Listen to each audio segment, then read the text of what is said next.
السلام عليكم ورحمة الله وبركاته.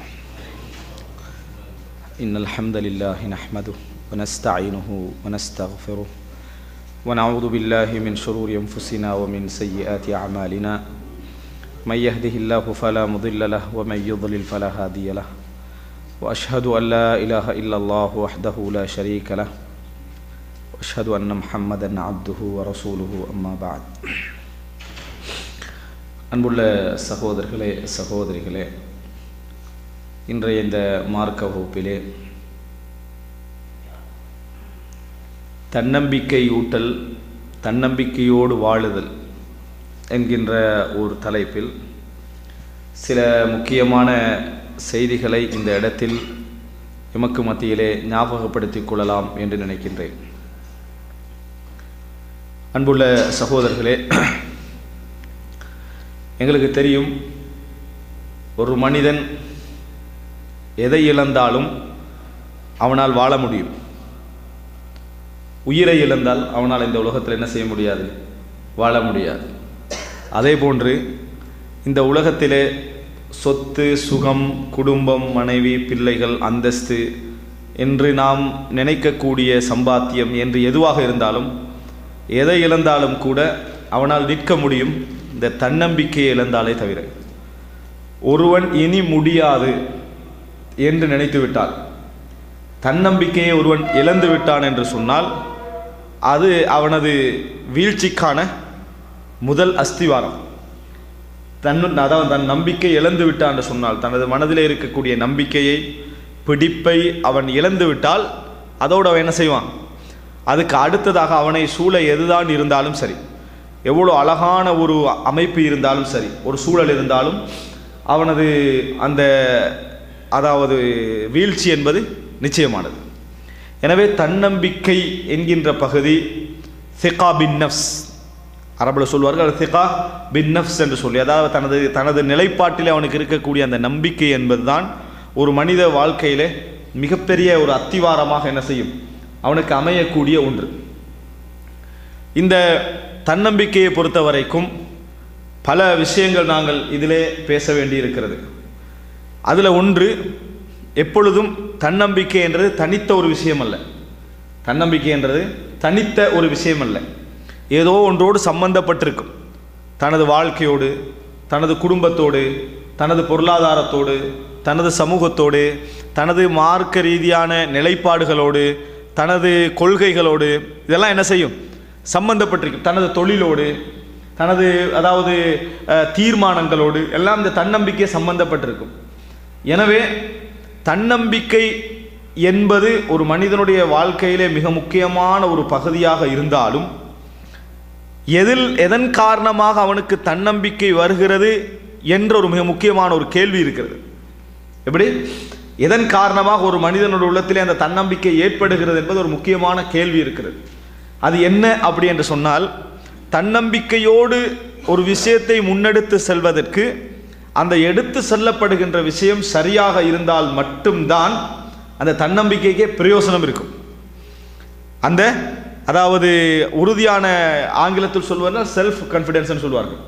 அதுக்கு உறுதி எப்போ கிடைக்கும் அப்படி என்று சொன்னால், அதாவது தான் எடுத்த முடிவு சரியானதாக இருந்தால், தான் அதாவது நம்பியிருக்கக்கூடிய கொள்கை, தான் வாழக்கூடிய குடும்பம், தனது பிள்ளை, தனது தொழில், எல்லா விஷயத்திலும் சரி என்கின்ற ஒன்று இருந்தால்தான் இந்த தன்னம்பிக்கை என்ன செய்யும்?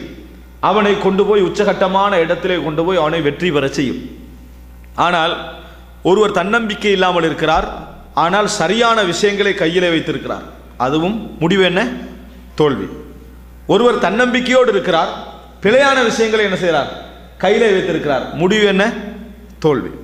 எனவே இந்த இரண்டு பகுதியும், இல்மும் அஸ்ஸிகா பின் நஃப்ஸ், அதாவது ஒரு விஷயத்தை பற்றிய சரியான அறிவு, இரண்டாவது உள்ளத்திலே உள்ள தன்னம்பிக்கை, இந்த இரண்டும் ஒரு மனிதனுக்கு கிடைத்து விட்டது என்று சொன்னால், இந்த உலகத்தை அவன் ஆள நினைத்தால் அந்த இடத்துக்கு கூட என்ன செய்யலாம்?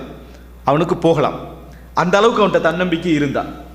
தன்னம்பிக்கை என்பதும் அறிவு என்பதும் எல்லோருக்கும் சரிசமமான அளவில் என்ன செய்யாது? கிடைக்காது. அல்லாஹு தாலா நாடியவர்களுக்கு மன உறுதியை என்ன செய்வான்? அதிகமாக கொடுப்பான். நாடியவர்களுக்கு மன உறுதியை குறைவாக கொடுப்பான். நாடியவர்களுக்கு அறிவை என்ன செய்வான்? அதிகமாக கொடுப்பான். நாடியவர்களுக்கு அறிவை என்ன செஞ்சிருவான்? குறைச்சிருவான். சிலர் தன்னம்பிக்கையில் அதிகமாக இருப்பார்கள், ஆனால் அறியாமையில் உள்ளவர்களாக இருப்பார்கள். சிலர் அறிவிலே மிகவும் வளர்ந்தவர்களாக இருப்பார்கள். எந்த ஒரு வேலையும் அந்த ஆள் செஞ்சுக்கல மாட்டான். சாதாரண ஒரு ஆள் செய்கிற வேலையை கூட என்ன செய்ய மாட்டார்? செய்து கொள்ள மாட்டார். எனவே இந்த பகுதி மிக முக்கியமான ஒரு பகுதி. இந்த இடத்தில் ஒரு மனிதனுக்கு தன்னம்பிக்கை என்ற பகுதியும், எதை பற்றி அவனுக்கு தன்னம்பிக்கை ஏற்படுகிறது என்கின்ற பகுதியும் வாழ்க்கையில் மிக முக்கியமான பகுதி. சில சின்ன சின்ன சின்ன சின்ன இடங்கள் இருக்கின்றன. அவைகளை நாம் கணக்கெடுக்காமல் பெரிய பெரிய விஷயத்திலெல்லாம் நாம் என்ன செய்வோம்? கவனம் செலுத்தி கொண்டிருப்போம். ஆனால் அந்த பெரிய பெரிய விஷயங்கள் எல்லாம் சக்சஸ் ஆகாமல் போவதற்கு காரணமே இது போன்ற நாங்கள் சிறிய சிறிய சிறிய முக்கியமான அடிப்படைகளை நாங்கள் தெரியாமல் இருந்து கொள்வது. இதை தெரிஞ்சிட்டோம் என்று சொன்னால் தன்னம்பிக்கை வாழ்க்கையுடைய மிகப்பெரிய முக்கியத்துவம் பெறக்கூடிய ஒரு அம்சம் என்பதை நம்ம தெரிந்து விட்டோம் என்றால், அதுக்கு அறிவும் மிக முக்கியம் என்பதை நம்ம தெரிஞ்சிட்டோம் என்று சொன்னால், வாழ்க்கையில் அடுத்து நம்ம செய்ய போறதெல்லாம் இறைவனுடைய நாட்டத்தை தான் என்ன செய்கிறோம்? எதிர்பார்க்கிறோம். அல்லாஹ் நாடிட்டானா என்ன செஞ்சிடும்? அதைத்தான் நம்ம என்ன செய்கிறோம்? எதிர்பார்க்கிறோம். ஆனால் உண்மையிலேயே இந்த தன்னம்பிக்கையை கெடுக்கக்கூடிய விஷயங்கள் என்னென்ன, ஒரு மனிதனுடைய தன்னம்பிக்கையை கெடுக்கக்கூடிய விஷயங்கள் என்னென்ன என்று நீங்கள் அப்படி பிரதானப்படுத்தி பார்த்தீர்கள் என்று சொன்னால், அதுல முதல் அம்சமே என்ன தெரியுமா? தன்னை பற்றி அவன் செய்கின்ற தவறான மதிப்பீடுகள். தன்னை பற்றி அவன் செய்து கொள்கின்ற தவறான மதிப்பீடுகள். ஒவ்வொருத்தரும் தன்னை பற்றி ஒரு முடிவு வச்சிருப்பாங்க. ஒவ்வொருவரும் தன்னை பற்றி ஒரு முடிவு வச்சிருப்பாங்க. பெரும்பாலும் தனியாக பேசுறது அதை வச்சு தான். தன்னை பற்றி வச்ச முடிவு வச்சு தான் தனியாக பேசு. கண்ணாடியை பார்த்து நீ பேசிக்கிறது, நீ நல்லா அழகாகிறாடா அப்படின்னு சொல்லி என்னது தனியாக பேசிக்கிற. எல்லாருக்கும் முன்கால பேச மாட்டோம். ஏன்? உங்களுக்குள்ள நம்பிக்கையை வச்சு தான் நீங்கள் என்ன செய்றீங்க? அங்கே பேசுறீங்க. அதை மற்றவன் நம்ப மாட்டானதுனால அவனுக்கு முன்கால என்ன செய்யறது இல்லை, பேசுவது கிடையாது. உள்ளத்துக்குள்ள ஒரு பெரிய நம்பிக்கை இருக்கும். அந்த நம்பிக்கை ஒரு மனிதன் தனியே இருக்கிற நேரத்தில் பிரதிபலிக்கும். தன்னை பற்றி அவன் யோசிப்பது, தன்னை பற்றி அதாவது அவன் நினைத்துக் கொள்வதெல்லாம் ஒரு மிக முக்கியமான ஒரு பகுதி. ஆனால் எப்பொழுது இந்த நீங்க உள்ளத்துல இந்த அளவுக்கு வைத்துக் கொண்டிருக்கக்கூடிய நம்பிக்கையில கோளாறு வரும் தெரியுமா? அதுக்கு ஒரு சின்ன ஒரு உதாரணம் சொல்றேன். ஒரு சின்ன ஒரு உதாரணம். ஒரு பெண்மணி ஒரு கடைக்கு போய் இந்த பெட் வாங்குவாங்களே, பூனை செல்ல பிராணிகள் வாங்குவாங்களே, அப்படி வாங்குறதுக்கு போகுது. போன நேரத்தில் இவ கொண்டு போன $2 கொண்டு போறாங்கன்னு வைங்க. ஒரு பூனைக்கு $4. அதனால இவ கொண்டு போன $2 என்ன செய்ய முடியாது, அதை வாங்க முடியாது. அப்போ பார்த்துட்டு எனக்கு எப்படியாவது ஒரு பூனை வேணும்னு சொன்னால் அவங்க என்ன சொல்கிறாங்க, இந்தாக்கி ஒரு பூனை, இந்த பூனை கால் என்ன செய்யாது, ஒழுங்காக நடக்காது, கால் ஒழுங்காக நடக்காது, வேணும்னா இதை என்ன செய்யுங்க, $2 என்ன செய்யுங்க, எடுத்துகிட்டு போங்கன்றாங்க. அந்த பெண்மணி என்ன செய்கிறாங்க, 2 வச்சுக்கோங்க, சின்ன பிள்ளை 2 வச்சுக்கோங்க, நான் வாரேன்னு சொல்லி வீட்டுக்கு போய் எப்படியோ தேடி இன்னொரு $2 என்ன செய்யுது, எடுத்துகிட்டு வருது. எடுத்துகிட்டு நாங்கள் $4 அப்படின்னா நல்ல ஒரு பூனையை உனக்கு என்ன செய்யலாம், வாங்கிட்டு போகலாம். இடையில எனக்கு அந்த பூனை தான் என்ன எனக்கு தேவைன்றான். ஏமா இவ்வளோ அதாவது பணம் கொடுத்து இந்த ஒரு பூனையை நீங்கள் வாங்கிட்டு போகணுமான்னு அவர் திருப்பி திருப்பி கேட்குறார். பூனையை வாங்கிட்டு அந்த பெண்மணி அந்த சின்ன பிள்ளை அவங்களுக்கு ஒரு பதில் சொல்கிறதுக்காக வேண்டி கடைக்காரரை அழைச்சி தனது ட்ரெஸ்ஸை தூக்கி காட்டுறாங்க காலை. அந்த பிள்ளையும் நொண்டி, அந்த பிள்ளையும் ஒரு நொண்டியான ஒரு பிள்ளை. தனக்கு பெருமதி $4 தான், மற்றது மாதிரி $2 என்ன செய்யக்கூடாது, குறையக்கூடாது என்று பணம் கொடுக்கிற நேரத்திலையும் தனது பெருமானத்தை அளந்து கொடுத்தா பாருங்க, அதுக்கு பேர் தான் தன்னம்பிக்கை. இந்த இடத்துல நம்ம இருக்கிறோமான்னு பார்த்துக்கிறோம். அந்த புள்ள அது $4 கொடுத்தா, அதாவது $2 தான் வாங்க வந்தது விலை குறைச்சி. ஆனால் தனது மாதிரி ஒரு சுச்சுவேஷனை கண்ட உடனே $4 தான் என்ன செய்யணும், அதை வாங்கணும்னு முடிவெடுத்து அந்த $4 கொடுத்துட்டு அதை எடுக்கிறாங்களே, அதில் அர்த்தம் இது நம்ம சில பொழுதுகளில் சில புரிந்து கொள்வதில்லை. இதில் அர்த்தம் என்னன்னு சொன்னால், எப்படி சீப்பாக கிடைச்சாலும் நான் எடுப்பேன் என்று நினைக்கக்கூடியவர்களால் தன்னம்பிக்கையை பாதுகாக்க முடியாது. தன்னம்பிக்கையை பாதுகாக்க முடியாது. நீ எப்படி உன்னை எதிர்பார்க்கிறாயோ அப்படித்தான் உன்னை போல ஒருவனுக்கு நீ மரியாதை கொடுக்க பழகினால்தான் அதில் தன்னம்பிக்கை என்ன செய்யும், வளரும். எனக்கு எப்படி இருக்கணும், எனது நிலையில் நான் எப்படி இருந்தால் எப்படி இருக்க வேண்டும், நான் எனது பார்வை எப்படி இருக்க நம்ம நினைக்கிறோமோ, மற்றவர்கள் எப்படி என்னோடு நடந்து கொள்ள வேண்டும் என்று நினைக்கிறோமோ, அதே அடிப்படையில் நாங்கள் இன்னொருவரை ட்ரீட் பண்ணுகின்ற அந்த நிலைமை எங்கள் தன்னம்பிக்கை என்ன செய்யும், எங்களுக்கு வளர்க்கும். ஆனால் தன்னம்பிக்கையோட பேசுகின்ற எத்தனையோ பேர் தனது தரத்திலே உள்ளவர்களை, தன்னை போன்று உள்ளவர்களை குறைத்து பார்க்க தான் என்ன செஞ்சுக்கிறாங்க, பழகி இருக்கிறார்கள். இது என்ன செய்யும் தெரியுமா, தன்னை பற்றிய மதிப்பீடையும் குறைக்கும். நீங்கள் தான் அந்த மதிப்பு தானே கொடுக்குறீங்க, இன்னொருவருக்கு அந்த மதிப்பு தான் கொடுக்குறீங்க. எனவே அதை அப்படி திருப்பி எடுத்தீங்கன்னு சொன்னால் அவன் உங்களுக்கு தரக்கூடியதும் அதுதான், அல்லது நீங்கள் உங்களுக்கு கொடுக்கக்கூடியதும் அதுதான். உங்களை ஒரு பெருமானமான ஒன்றை கண்டால் அதற்குரிய பெருமதியை கொடுத்து பழகினீங்க என்று சொன்னால்தான் தன்னம்பிக்கை என்ன செய்யும், மிளிரும். அப்போ அந்த புள்ள என்ன நினைச்சேன்னு சொன்னால், இல்லை முடியும், நான் இதை வாங்கணும் அப்படின்னு நினைக்கிற அந்த ஒரு சின்ன உதாரணம் ஒரு பெரிய ஒரு படிப்பினை எங்களுக்கு என்ன செய்து கொடுக்கிறது. எனவே ஒரு மனிதன் எப்பொழுதும் தன்னம்பிக்கை என்கின்ற விஷயம், இப்போ அதாவது ரசூலுல்லாஹி ஸல்லல்லாஹு அலைஹி வஸல்லம் அவர்கள் சொன்னார்கள், லா யுமினு அஹதுக்கும் ஹத்தா யுஹிப்ப லி அஹிஹி மா யுஹிப்பு லி நஃப்ஸி. உங்களில் ஒருவர் தனக்கு விரும்புவதையே தன் சகோதரனுக்கு விரும்பாத வரைக்கும் ஈமான் கொள்ள மாட்டார் அப்படின்னு ரசூல் ஸல்லல்லாஹு அலைஹி வஸல்லம் சொல்றாங்க.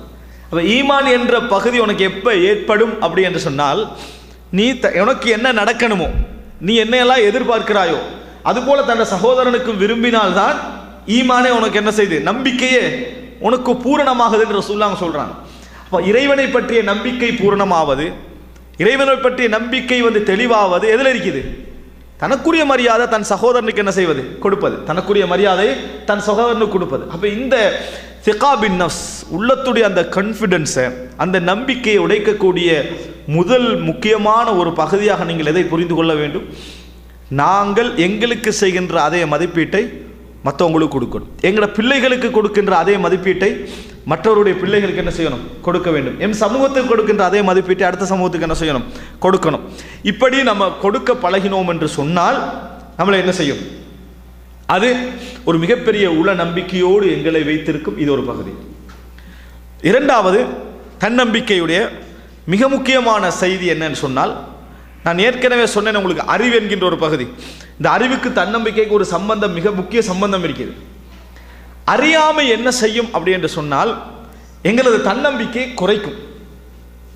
அதுக்கு அல்லாஹ் ரப்புல் ஆலமீன் குர்ஆனிலே சொல்லி காட்டுகின்றான், ஃபஸ்தஹஃப கௌமஹு ஃபஅதாஉஹு. அல்லாஹ் தஆலா ஃபிரௌனை பற்றி சொல்ற நேரத்தை சொல்றான், ஃபஸ்தஹஃப கௌமஹு ஃபஅதாஉஹு. தன் சமுதாயத்தை ஃபிரௌன் மிகவும் தரம் தாழ்த்தி பார்த்தான், குறைத்து பேசினான். உடனே அவர்கள் ஃபிரௌனுக்கு வழிபட்டார்கள். நீங்க இதுக்கு விளக்கம் நீங்க தான் சொல்லணும். என்ன, தனது சமுதாயத்தை குறைத்து பார்த்தார்கள், உடனே அந்த மக்கள் ஃபிரௌனுக்கு வழிபட்டார்கள். நாம் இந்த வசனத்தை எப்படி எதிர்பார்ப்போம் தெரியுமா? அந்த சமுதாயத்தை ஃபிரௌன் பாராட்டி பேசினான், உடனே அந்த சமுதாயம் அவர்களுக்கு என்ன செய்தார்கள், வழிபட்டார்கள். நம்மளுக்கு அர்த்தம் தெளிவாக நேரடியாக விளங்குது. அல்லாஹ் சொல்றான், ஃபஸ்தஹஃப கௌமஹு. தன் சமுதாயத்தை ஃபிரௌன் என்ன செஞ்சான், இரண்டாம் தரமாக பார்த்தான், கீழே பார்த்தான், மதிக்காம பார்த்தான். உடனே அவர்கள் ஃபிரௌனுக்கு என்ன செய்தார்கள், வழிபட்டார்கள். அது எப்படி தன்னம்பிக்கை இல்லாம போச்சு? அதாவது அவர்களுக்கு தன்னம்பிக்கை எப்படி இல்லாம போகுது? இஸ்திக்ஃபாஃப் பில் கௌம். ஃபிரௌன் அவங்கள கேவலமா பேசினா ரோசம் வெட்டவே வேணும், உடனே வழிபட்டாங்கன்னு வருது. என்ன காரணம் என்று சொன்னால், ஒரு மனிதன் அறிவில்லாமல் இருக்கிற நேரத்தில், எனக்கு சின்ன ஒரு உதாரணம் இங்கே சொல்கிறேன்னா, ஃபஸ்ட்டாக நீங்கள் சவுதி அரேபியா இறங்குறீங்க, சரியா? இகாமாவுக்கு 2 மாதம் ஆகும்னு வைங்க. உங்களுக்கு பக்கத்தில் ஒரு ஃப்ரெண்டு கிடைக்கிறார் ரூமில். அப்போ நீங்கள் என்ன செய்வீங்கன்னா, உங்களோட உள்ளத்தில் என்ன நடக்க போகுதுன்னு தெரியாது. மெடிக்கல் செக்கப் இருக்குது, எம்பசியுடைய வேலைகள் இருக்குது, அது இது இருக்குது, எத்தனையோ வேலை இருக்குன்னு வைங்களேன். இது அது தெரியாத உங்களுக்கு என்ன செய்யுமெண்டா, பக்கத்தில் தெரிஞ்ச ஒருத்தர் இருக்கிற பெரிய ஆறுதலாக இருக்கும். அக்காமா எந்த இப்போ கிடச்சிரும் அப்படின்ற ஒரு கேள்வி கேட்பாங்க. அது ஒரு 2 மாதத்தில் கிடச்சிரும் அப்படின்னு. இங்கேயே இந்த மெடிக்கல் இது இங்கேயே இருக்குதா, நாங்கள் தமாம் போகணுமா அப்படின்ற ஒரு கேள்வி கேட்பீங்க. அவர் உங்களோட கேள்விக்கு காலம் ஃபுல்லாக இந்த இக்காமா கிடைக்கும் வரைக்கும் பதில் சொல்கிறது அவரோட வேலை. இப்படியே காலம் என்ன செய்யும், போயிட்டு இருக்கும். என்ன காரணமாக இவ்வளோ கேள்வி அவர் கேட்குறாருன்னா, தெரிஞ்சுக்கலாம் கேட்கல, அதுக்கெல்லாம் கேட்கல, மனதில் நம்பிக்கை உண்டாக்க கேட்குற கேள்வி. அதெல்லாம் மனிதனுக்கு இயல்பாக என்ன செய்யும், மனிதனுக்கு நம்பிக்கை உண்டாவதற்கு வரக்கூடிய ஒரு கேள்வி தான் அந்த கேள்வி. புதிய ஒரு இடத்துக்கு நீங்கள் போனீங்கன்னா, அங்கே ஒரு தெரிஞ்ச ஒருத்தர் நல்லா பேசினார்னா அவரோட நீங்கள் என்ன செஞ்சிருவீங்க, அப்பிடுவீங்க. ஏன், அவன் தான் நம்மளுக்கு ஆறுதல். போலீஸ் ஸ்டேஷனுக்கு ஏதோ ஒரு கேஸாக பேத்திக்கிறீங்க, ஊரால கண்டோன்னே உங்களுக்கு என்ன நினைவு வரும், அல்ஹம்துலில்லாஹ் இவனும் மாட்டி தாங்கிக்கிறான் போலன்னு அங்கே போய் உட்கார்ந்துருவோம். ஏன், அவன் நம்மளுக்கு ஒரு ஆறுதல் வழங்கும், அவன் ஏற்கனவே அனுபவத்தோடு இருக்கிறானே என்ன நின்றுவோம். இதுதான் ஃபிரௌன் செஞ்ச வேலை. அதாவது அவர் உங்களுக்கு சொன்னார்னு வைங்களேன், எப்படி சொன்னா வைங்களேன், அதெல்லாம் ஒன்றும் நடக்காது, பயப்படாதீங்க என்று சொன்னால் கொஞ்சம் சந்தோஷமாக இருப்பீங்க. நீங்கள் எப்போ அவரை ஃபாலோ பண்ணுவீங்க தெரியுமா? கவனமாக இருங்க. ஊருக்கு திருப்பி அனுப்பவும் வாய்ப்பு இருக்குது. உங்களுக்கு இது சம்பந்தமாக எதுவுமே தெரியாது, நான் சொல்கிறத நீங்கள் கேளுங்க, எல்லாம் சரியாக வருமாட்டா உடனே நீங்கள் மண்டையை கலட்டி அவரை கையில் கொடுத்துருவீங்க. நீங்கள் டோட்டலாக சொல்லுங்க, எது சொன்னாலும் நான் என்ன செய்வேன், கேட்பேன். ஃபஸ்தஹஃப கௌமஹு ஃபஅதாஉ, மூளையை இவருக்கு விளங்கலைன்னு விளங்கி சீப்பாக்கிட்டா நம்ம கீழேயே போயிடுவோம். உடனே அவனை ஃபாலோ பண்ண ஆரம்பிப்போம். இவர் தான் நம்ம நம்பிக்கை வச்சுக்கோங்களே, உடனே அவர் சொல்கிறதில் அடுத்து என்ன செய்யும், இப்போ நீ ரூம் விட்டு வெளியே போனால் போயிடுவோம். என்ன செய், இந்த காலனி இந்த இடத்துக்கு போனால் போய் நம்மளுக்கு எதுவுமே தெரியாது, ஆனால் அவர் நம்மளே சொல்லிட்டாரு, என்ன நம்மளுக்கு விளங்காதுன்னு சொல்லிட்டாரு, உடனே அவரை ஃபாலோ பண்ணுவோம். உங்களுக்கு இந்த இடத்துல விளங்காது, நான் சொல்கிறத கேளுங்கன்னு சொல்லிட்டோம்னு சொன்னால் உடனே அவரை ஃபாலோ பண்ண ஆரம்பிப்போம். இதுதான் இந்த இந்த சைக்காலஜியை தான் லோயர் மாதிரி நீங்கள் ஒரு குற்ற சம்பந்தமாக பேச போனால் பயன்படுத்திக் கொள்வாங்க, டாக்டர்ஸ் மாதிரி என்ன செய்வாங்க பயன்படுத்திக் கொள்வாங்க, ஃபஸ்ட்டாக ஸ்கூலுக்கு கொண்டு போகிற நேரத்தில் அவங்க பயன்படுத்திக்கொள்ள எல்லாம் என்ன உங்களுக்கு தெரியாததுக்கு போகிறீங்க. எனவே உங்களோட நம்பிக்கை குறைவாக தான் இருக்கும். உங்களோட நம்பிக்கை என்ன செய்யும், என்ன ஏதுன்னு குறைவு தெரியாமல் இருக்கும். ஆனால் நீங்கள் தெளிவோடு போனீங்க என்று சொன்னார், விளக்கத்தோடு நீங்கள் இருந்தீங்கன்னு சொன்னால் அப்படியெல்லாம் நடக்கும், இப்படியே நடக்கும், அதில் ஒன்றும் நடக்காது. நீங்கள் உங்களோட வேலையை பார்த்து தூங்க வேண்டியதான் என்ன தெரிஞ்சுக்குவோம். நம்ம நிற்போம், ஏன் நம்மளுக்கு அறிவு இருக்குது, தன்னம்பிக்கை என்ன செய்யும் சரியாக இருக்கு. அல்லாஹ் சொல்றான், ஈமான் கொள்ளாதவர்கள் உங்களை கீழ்நிலைக்கு கொண்டு போய் விடக்கூடாது அப்படின்னு சொல்றான். எப்படி? ஈமான் கொள்ளாதவர்கள் உங்களை கீழ்நிலைக்கு கொண்டு போய் விடக்கூடாது. இது மிக முக்கியமான விஷயம். நமக்கு ஒரு சப்ஜெக்டை பற்றி அறிவில்லை என்று சொன்னால் அந்த இடத்துல யாராவது அழுத்தமாக சொன்னால் அவருக்கு பின்னால் என்ன செய்வோம், போக பார்ப்போம். எனவே எங்களை தன்னம்பிக்கை கெடுக்கக்கூடிய மிக முக்கியமான ஒரு விஷயம், அறிவில்லாத விஷயத்தில் நம்ம தலையிடுவது அல்லது தலையிட வேண்டிய விஷயத்தில் அறிவில்லாமல் இருப்பது. எப்படி? அறிவில்லாத விஷயத்தில் தலையிடுவது எங்களை ரெண்டு இடத்துக்கு கொண்டு போயிடும். இன்னொன்று, தலையிட வேண்டிய விஷயத்தில் அறிவில்லாமல் இருப்பது நம்மளை அடிமையாக்கிடும், எங்களை அடிமையாக்கி விடும். எனவே மன உறுதிக்கு மிக முக்கியமான ஒரு பகுதி இது, நம்ம தெரிந்து கொள்ள வேண்டும். என்றைக்கும் நமது திகா பின் நஃப்ஸ், நமது உறுதி தளராமல் இருக்க வேண்டும் என்று சொன்னால் நமது அறிவு சரியாக இருக்க வேண்டும், நமது அறிவு உறுதியாக இருக்க வேண்டும். இந்த அறிவு உறுதி இல்லை என்று சொன்னால் நமது அறிவிலையும் நமக்கு நம்பிக்கை இல்லாமல் போகும், நமது மனத்திடத்திலையும் நம்மளுக்கு என்ன செய்யும், நம்பிக்கை இல்லாமல் போகும். அந்த சரியான ஒரு தெளிவின்மை இருக்கும். நம்ம படிக்கலைன்னு அது நடக்கும், சும்மா கேள்வி நாலேஜில் இருந்தோம்னா அப்படி நடக்கும். இப்போ ஒரு உதாரணமாக, ரசூலுல்லாஹி ஸல்லல்லாஹு அலைஹி வஸல்லம் அவர்களுடைய தம்பியுடைய பேர் என்ன? ரசூலுல்லாஹி தம்பியோட பேர் யாருக்கு தெரியும்?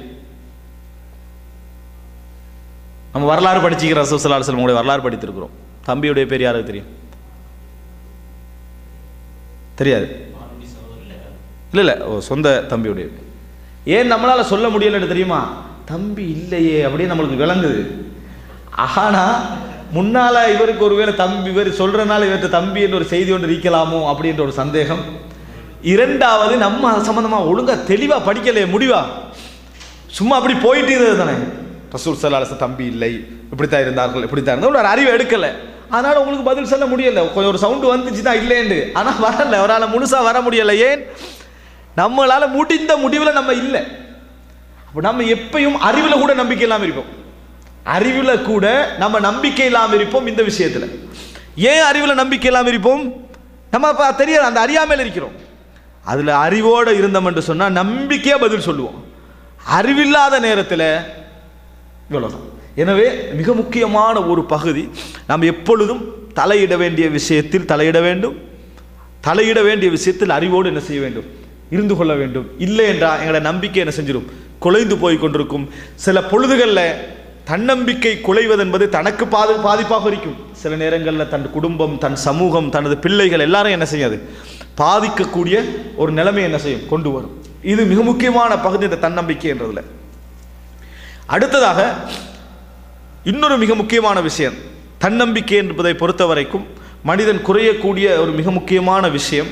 இது அறிவு என்கின்ற பகுதியோடு சம்பந்தப்பட்டாலும் கூட பிரித்து தான் என்ன செய்யணும், அதை சொல்ல வேண்டும். நாங்கள் சரியான ஒரு அக்கீதாவிலே இருந்து கொண்டிருக்கிறோம். மார்க்கம், தெளிவான அறிவு, இஸ்லாத்தை பற்றி எங்களோட நம்பிக்கை என்ன, எல்லா விஷயங்களுக்கும் தெளிவாக பதில் சொல்லக்கூடிய ஒரு மார்க்கம். இது குருட்டாம்போக்கில் நாங்கள் என்ன செய்யலை, இந்த முடிவெடுக்கலை. நாங்கள் 100% நம்புகிறோம், இது அல்லாஹ்விடம் இருந்து இறங்கிய ஒரு மார்க்கம். எனவே இந்த மார்க்கத்தில் எல்லா விஷயத்துக்கும் என்ன பதில் உண்டு என்று நம்ம நம்புகிறோம். எனவே எங்கள் இஸ்லாமிய மார்க்கத்துடைய அடிப்படைகளை பார்த்தீங்கன்னு சொன்னால் ஆதாரம் உள்ளவைகள், ஆதாரத்தன்மை பூர்ணமானவைகள், எல்லா விஷயங்களையும் உள்ளடக்கியவைகள், ஏனைய மாதங்களை விட சிறப்பம்சங்களை கொண்டவைகள் என்று நாங்கள் நம்புகிறோம். எனவே இப்படி உறுதியான ஒரு அகீதால இருக்கக்கூடிய எங்களுக்கு இறைவன் மீது நம்பிக்கை என்ன செய்யும்? இலகுவாக ஏற்பட்டுரும். இலகுவாக என்ன செய்யும்? ஏற்படும். ஆனால் சந்தேகத்தோடு ஒரு மார்க்கத்தில் ஒருத்தர் இருக்கிறான்னு வைங்களேன், சந்தேகத்தோடு அறிவில்லை அந்த மார்க்கத்தில், அவன் படிக்கிறதுக்கு கடவுள் என்றால் என்ன என்று கேட்டால் அவனுக்கு படைச்சதை தவிர வேறு எதுவும் இல்லை. கடவுள் என்றால் யார் அப்படின்னு கேட்குறான். கடவுள்னா படைச்சவன், அப்போ அதுக்கு அடுத்தது நம்மகிட்ட ஒன்றும் இல்லையே என்ற லெவலில் இருந்தோம்னு சொன்னால் நம்பிக்கையும் அதே லெவலில் தான் என்ன செய்யும்? இருக்கும். நம்பிக்கையும் அதே லெவலில் தான் இருக்கும். நம்ம ஒரு தனி தலைப்பில் பேசியிருக்கிறோம். அடிப்படை உள்ள சமூகமே வெற்றி பெறும். அடிப்படை உள்ள சமூகமே வெற்றி பெறும். இப்போ இஸ்லாமிய மார்க்கத்தில் நீங்கள் இருக்கிற நேரத்தில் அந்த ஈமானி அடிப்படை ஆக குறைந்த லெவலில் ஒத்தரிப்பானே, இஸ்லாத்தின் போர்டரில் ஒத்தரிப்பானே, அவனுக்கு கூட இருக்கும். அவனுக்கு கூட சிலை வணங்குவானவன், சிலையே அவன் வணங்குவானா? வணங்க மாட்டான். எப்படி அவன் சிலையை வணங்காமல் இருக்கிறான்? நம்ம சாதாரணமாக பார்ப்போம். எப்படி கோர்ட்டில் எல்லா தீர்ப்பையும் வழங்கிட்டு ரைட்டு பாபர் மஸ்ஜித் வந்து இவனுக்குரியதுதான் அப்படியெல்லாம் சொல்லிட்டு வெளியே வந்து சிலையை வணங்குறானா இல்லையா? ஆனால் பள்ளிக்கே தீர்ப்பு வழங்கினவனுக்கு சிலைக்கு தீர்ப்பு வழங்கினது அவனால் முடியவில்லை. அவ்வளவுதான் அந்த அக்கீதா. ஆனால் ஒரு முஸ்லீமாக இருக்கக்கூடிய சாதாரண விவசாயி, சாதாரண தொழில் செய்யக்கூடியவர் கூட எதை வணங்க மாட்டார்? சிலையை வணங்க மாட்டார். கஷ்டமாக இருக்குது அப்படின்ட்டு என்ன செய்ய மாட்டான்? சிலையை வணங்க மாட்டான். மனிதன் சில நேரங்களில் உண்மையை பேச ஆரம்பிப்பான், தவறான நேரங்கள்லையும். நான் ஒரு உதாரணம் உங்களுக்கு சொல்லியிருக்கிறேன், ஏற்கனவே இந்த பயன்லேயும் சொல்லிக்கிறேன். எங்களோட ஊரில் நடந்த ஒரு சின்ன ஒரு சம்பவம். ஒரு சிலை, கிறிஸ்தவர்களுடைய ஒரு சிலை, அதுக்கு வந்து ஒருத்தருக்கு பெயிண்ட் அடிக்கிற பொறுப்பு கொடுக்கப்பட்டிருந்துச்சு. அவர் என்ன செய்கிறாரு? பெயிண்ட் எல்லாம் அடிக்கிறார். அவருக்கு சரியான கடை, அது டோட்டலாக அதை செஞ்சு எடுக்கிறதுக்கு ஒரு 60,000 போயிட்டு, இலங்கை பணம் அப்படின்னு நினைக்கிறேன். அந்த அமௌண்ட்டு போயிட்டு அவர் திருப்பி அதெல்லாம் செஞ்சுட்டு அவருக்கு வந்து சரியான கடன் இருந்தது போல். அவர் அடுத்த நாள் நல்லா குடிச்சிட்டு என்ன செய்கிறாரு? அந்த செஞ்ச சிலைக்கிட்ட வராரு. குடித்த நேரத்தில் ஆள் மனசு தானே விழிச்சுக்கொள்ளும். எதெல்லாம் மனசில் இருக்குதோ அதெல்லாம் வெளியே என்ன செஞ்சிடும்? வந்துடும். அப்போ அவன்கிட்ட ஆள் மனது விழித்து கொண்டனா அவன் பேசுகிற பேச்சை கேளுங்க. சிலையை பார்த்துட்டு, நான் உன்னிட்ட தான் கடனை கேட்க வந்தேன், ஆனால் உன்னிட்ட எப்படி கேட்குறது? உன்கிட்ட டோட்டல் வெளியே 60,000 தான், எனக்கு 1.5 லட்சம் கடன் இருக்கு. எப்படி? எனக்கு கடன் வந்து 1.5 லட்சம், ஆனால் உனது அமௌண்ட் வந்து 60,000. இவன் தான் செஞ்சாத 60,000 எப்படி நான் உன்னிட்ட கேட்குறதுன்னு கேட்குறான். இவன் குடிச்ச புறவு வந்து தௌபா செஞ்சுப்பானாங்க. கடவுளே உங்கள்கிட்ட தெரியாமல் பேசிட்டேன்னு அவங்களோட தௌபா ஒன்று இருக்குமே. ஆனால் இதில் என்ன புரிஞ்சுக்கணும்னு தெரியுமா? அந்த நேரத்தில் அவனுக்கு வந்தது என்ன தெரியுமா? ஆள் மனதில் உள்ளதான் வந்தது. இவன்கிட்ட போய் கேட்குறமே, செஞ்சதுனா, பெயிண்ட் அடித்ததுனா, கண்ணாடி பொட்டியில் போட்டதுனா, காக்கா வராமல் விரட்டினதுனா, இவ்வளவு செஞ்சனா இவன்கிட்ட எப்படி கேட்கறது என்கின்ற ஒரு பிரச்சனை என்ன செய்ய விரிக்கும். ஆனாலும் சம்பிரதாயம், சமூகம், மதம் அதை திணிச்சிடும். ஆனால் இஸ்லாமிய மார்க்கத்தில் ஒருத்தன் சிலைட்ட போகாமல் இருக்கிறானே, அவனுக்கு அது இல்லை. இதுகிட்ட போய் கேட்டால் அதை விட ஒரு கேவலம் எனக்கு இல்லைன்னு அவன் நினைப்பான். ஏன்? இது சிலை, இது வந்து சிலைன்னு தெரியும். அதை செதுக்கிற நேரத்தில் காலை பிடிச்சிக்கிறது தான் கண்ணை என்ன செய்வான்? செதுக்குவான். அப்படி செதுக்கக்கூடிய ஒன்று ஒரு முஸ்லீம் என்ன செய்ய மாட்டான்? நம்ப மாட்டான். இதை சொல்லி சிரிச்சுக்கன்னாங்கன்னு ஜாஹிலிய மக்கள் சொல்கிறாங்க. எப்படி? ஈத்தம்பழத்தால் சிலை செய்வாங்களாம், எல்லா பிரச்சனையும் முடிஞ்சு அதை சாப்பிட்டுருவாங்களாம். ஈத்தம்பழத்தால் சிலையை செஞ்சு ஃபினிஷ் பண்ணோடனே, சப்ஜெக்ட் முடிஞ்சோடனே மறு அதை என்ன வச்சுட்டு கடவுளையே சாப்பிட்டு முடிச்சிட வேண்டியதுதான். இந்த மாதிரி உள்ளவர்கிட்ட கேட்க நேரம் வருமா? வராது. இன்னும் சொல்ல போனால் கடவுளுக்கு நிர்பந்தம் ஏற்படுத்துவான். ஒரு 100 அம்பை வச்சுட்டு குறிப்பாக்குறது, எதில் சரியான வார்த்தை வருமோ அப்போ தான் வேலை ஒன்றை எடுக்கிறது. பிள்ளை போட்டாச்சு, வந்த உடனே முடிவெடுக்கணுமா இல்லையா? ஒரு அம்பு வந்தால் அதான் முடிவெடுக்கணும். இவனுக்கு தோதுவானது வரும் வரைக்கும் அம்பையே என்ன செய்யறது? எடுத்துக்கிட்டு சரியா வந்தவர் கடவுள் உதவி செய்து விட்டார். இது வந்து கடவுளை நம்புறதா அல்லது இவன் வந்து கடவுளுக்கு நிர்பந்திக்கிறதா? கடவுளுக்கு என்ன செய்யறது? நிர்பந்திக்கிறது. இதுதான் அந்த சமுதாயத்தில். இப்போ நான் இதை சொல்ல வரேன் என்ன தெரியுமா? இஸ்லாமிய சமுதாயத்தில் இல்லாத மக்களிடத்திலும் நிச்சயமாக தன்னம்பிக்கை உண்டு, இல்லாமலாம் இல்லை. தன்னம்பிக்கை இல்லாமல் இருக்குமா? தன்னம்பிக்கை இருக்குது. தன்னம்பிக்கையால் அவர்கள் நிறைய சாதித்திருப்பார்கள். ஆனால் அவர்கள் எல்லோரும் அசையக்கூடிய ஒரு இடத்துல இஸ்லாத்தில் மட்டும்தான் என்ன செய்யலாம்? முஸ்லிம்களால் மட்டும்தான் நிற்கலாம். அவர்கள் எல்லோரும் அசையக்கூடிய ஒரு சில இடங்கள் இருக்குது. அந்த இடங்களில் ஒரு முஸ்லிமால மட்டும்தான், சரியான ஒரு முஸ்லிமால மட்டும்தான் என்ன செய்யலாம்? நிற்க முடியும். மிக முக்கியமான ஒரு தன்னம்பிக்கைக்குரிய இடம். பிள்ளைக்கு சுகையினமாகிறது, மனைவிக்கு சுகையினமாக போகுது, தொழிலில் நஷ்டம் ஏற்படுது, வாழ்க்கையில் எதிர்பாராத ஒரு விபத்து ஏற்படுகிறது, குடும்பத்தில் நம்ம நினைக்காத ஒன்று நடக்குது. ஒரு முஸ்லீம் எங்கே போக மாட்டான்? தற்கொலைக்கு என்ன செய்ய மாட்டான்? போக மாட்டான். சிலையிட காலில் விடுற அளவுக்கு என்ன செய்ய மாட்டான்? போக மாட்டான். அதே போல புரோகிதர்கள் என்று அவங்கள்ட்ட போய் என்ன செய்ய மாட்டான்? தண்ட குறிகாரர்கள், அதை பார்க்கக்கூடியவங்க, இதை பார்க்கக்கூடியவங்க ஒரு முஸ்லீம் என்ன செய்ய மாட்டான்? போய் சேர மாட்டான். இதன் காரணமாக அது ஏற்படுகிறது, அவனுக்கு ஏற்பட்ட தன்னம்பிக்கை. ஆனால் இந்த தன்னம்பிக்கை தானா ஏற்படலை, அவனுக்கு அவனோட தீன் ஊட்டியது. அவனது தீன் ஊட்டிய தன்னம்பிக்கை, மார்க்கம் ஏற்படுத்திய தன்னம்பிக்கை. எந்த அரசு மாற்றம் ஏற்பட்டாலும் எனக்கு ரிஸ்க் கிடைக்காதுன்னு எந்த முஸ்லீமும் நினைச்ச வரலாறு இருக்குதா? இவன் வந்தா நம்ம சோறு தின்ற மாதிரி தான் அப்படி நினைச்ச வரலாறு இருக்குதா? எவன் வந்தாலும் இன்னல்லாஹ ஹுவர் ரஸாக்கும் துல் குவத்தில் மத்தீன், அல்லாஹ் தான் உணவளிப்பவன். இப்போ இங்கிருந்து நம்ம போக போறோமா, என்ன சொல்றோம்? நமக்கு ரிஸ்க் என்ன இருந்தா நம்ம இங்கே இருப்போம், இல்லையா? இவ்வளவுதான் நம்மளோட நிலைமை என்ன செய்யும், இருக்கும். இதான் ஒரு முஸ்லிமுடைய நம்பிக்கை. எனவே நீங்க என்ன புரிந்து கொள்ளணும்னு சொன்னால், தன்னம்பிக்கைக்கு பின்னால் இருக்கக்கூடிய ஒரு மிக முக்கியமான அம்சம் இஸ்லாமிய சமுதாயத்துடைய தூய்மையான அகீதா. இஸ்லாமிய சமுதாயத்துடைய தூய்மையான அகீதா அத்தகா பின் நஃப்ஸ். தன்னம்பிக்கை எங்களுக்கு என்ன செய்யும்? வளர்க்கும். அல்லாஹ்வை படிக்க படிக்க படிக்க உங்களுக்கு தன்னம்பிக்கை என்ன செய்யும்? வளர்ந்து கொண்டே இருக்கு. இறைவனை படிக்க படிக்க தன்னம்பிக்கை வளர்ந்து கொண்டே இருக்கும். ஒன்றை புரிந்து கொள்ளுங்கள், அல்லாஹ்வை படிப்பது என்று சொல்றது இரண்டு அம்சம். ஒன்று ஆலிமும் பில்லாஹ், இன்னொன்று ஆலிமும் பி ஷரீஅத்தில்லாஹ். அல்லாஹ்வுடைய சட்டங்களை படித்தல் ஒன்று, இன்னொன்று அல்லாஹ்வை படித்தல் இன்னொன்று. யார் அல்லாஹ்வுடைய சட்டங்களை படிக்கிறாங்களோ அவர்களுக்கு கூடும் கூடாது, ஹலால் ஹராம் இது தெரியும். ஆனால் அவர் அல்லாஹ்வை பற்றி படிக்கலைன்னா அவர்கிட்ட நம்பிக்கை இருக்காது, உறுதி இருக்காது. அல்லாஹ்வை யார் படிக்கிறாரோ அவர் சரியா படிக்கலைன்னா அவர்கிட்ட அறியாமல் இருக்கும், சட்டங்களை சரியான செய்ய மாட்டாரு, சொல்ல மாட்டாரு. அல்லாஹ்வை படித்தா என்ன? அல்லாஹ் எப்படியெல்லாம் நிர்வாகம் செய்வான், அல்லாஹ் யாரு, அவனுடைய சிஃபத் என்ன, அவனுடைய பண்பு என்ன, இது அல்லாஹ்வை பற்றி படித்தல். இது வந்துட்டேன்னு சொன்னால் எங்களுக்கு பெரிய ஒரு தன்னம்பிக்கை என்ன செய்யும்? எங்களுக்கு வளரும் என்பதை நாங்கள் புரிந்து கொள்ள வேண்டும். அன்புள்ள சகோதரர்களே, எனவே அத்திகா பின் நஃப்ஸ், உள்ளத்தில் ஏற்படக்கூடிய தன்னம்பிக்கை எங்களோட வாழ்க்கையுடைய மிக முக்கியமான அடிப்படை. இது முதல் அம்சமா. இப்போ நான் உங்களுக்கு இந்த தன்னம்பிக்கையை பாதிக்க செய்யக்கூடிய விஷயங்கள்ல இந்த ஒரு பகுதி சொன்னேன். எது? முதல் அம்சம் தன்னம்பிக்கையை பாதிக்கக்கூடிய அம்சங்களில் ஒரு 3 அம்சங்கள் நான் உங்களுக்கு என்ன செய்திருக்கிறேன்? சொல்லி இருக்கிறேன். இன்னொரு மிக முக்கியமான ஒரு அம்சம் தன்னம்பிக்கையை பாதிக்கக்கூடிய விஷயத்தில், இது நான் இன்னொரு பகுதியை உங்களுக்கு சொல்லி அந்த பகுதிகளை சொல்கிறேன். அது என்ன அப்படி என்று சொன்னால், தன்னம்பிக்கை ஊட்டல் என்ற ஒரு பகுதி இருக்குது. தன்னம்பிக்கை மனிதனுக்கு ஏற்படுற விஷயங்கள் உள்ள குறைகள் ஒரு சிலதை சொன்னேன், ஏன்னா நேரமும் மிக முக்கியம் என்பதனால. தன்னம்பிக்கை ஊட்டல் என்ற ஒரு பகுதி ஒன்று இருக்குது. மற்றவனுக்கு தன்னம்பிக்கையை ஊட்டுதல் இஸ்லாத்தில் மிகப்பெரிய ஒரு நன்மையாக ரசூல் ஸல்லல்லாஹு அலைஹி வஸல்லம் சொன்னாங்க, அஃதலுல் அமால், அமல்களிலேயே மிகவும் சிறந்தது அன் துத்கில ஃபீ அஹீகல் முஃமினி சுரூரா, உன் சகோதரருடைய உள்ளத்தில் ஒரு சந்தோஷத்தை நுழைவிப்பது, ஒரு மகிழ்ச்சியை நுழைவிப்பது சிறப்பான அம்சங்கள்ல உண்டு. தன்னம்பிக்கையை ஊட்டுவது, மகிழ்ச்சி ஏற்படுத்துறது, இதெல்லாம் என்ன? மகிழ்ச்சி ஏற்படுத்துதல் மிகப்பெரிய நன்மைகளில் ஒன்று ரசூலுல்லாஹி ஸல்லல்லாஹு அலைஹி வஸல்லம் அவர்கள் சொன்னார்கள். அன்புள்ள சகோதரர்களே, இப்போ நீங்கள் பார்க்கலாம், இன்றைக்கு தன்னம்பிக்கையை ஊட்டுறாங்களா அப்படின்னு பார்த்தா இல்லை. தன்னம்பிக்கையை குலைக்கக்கூடிய விஷயத்தில் இது 4வதாகவும் சேர்த்துக்கலாம்.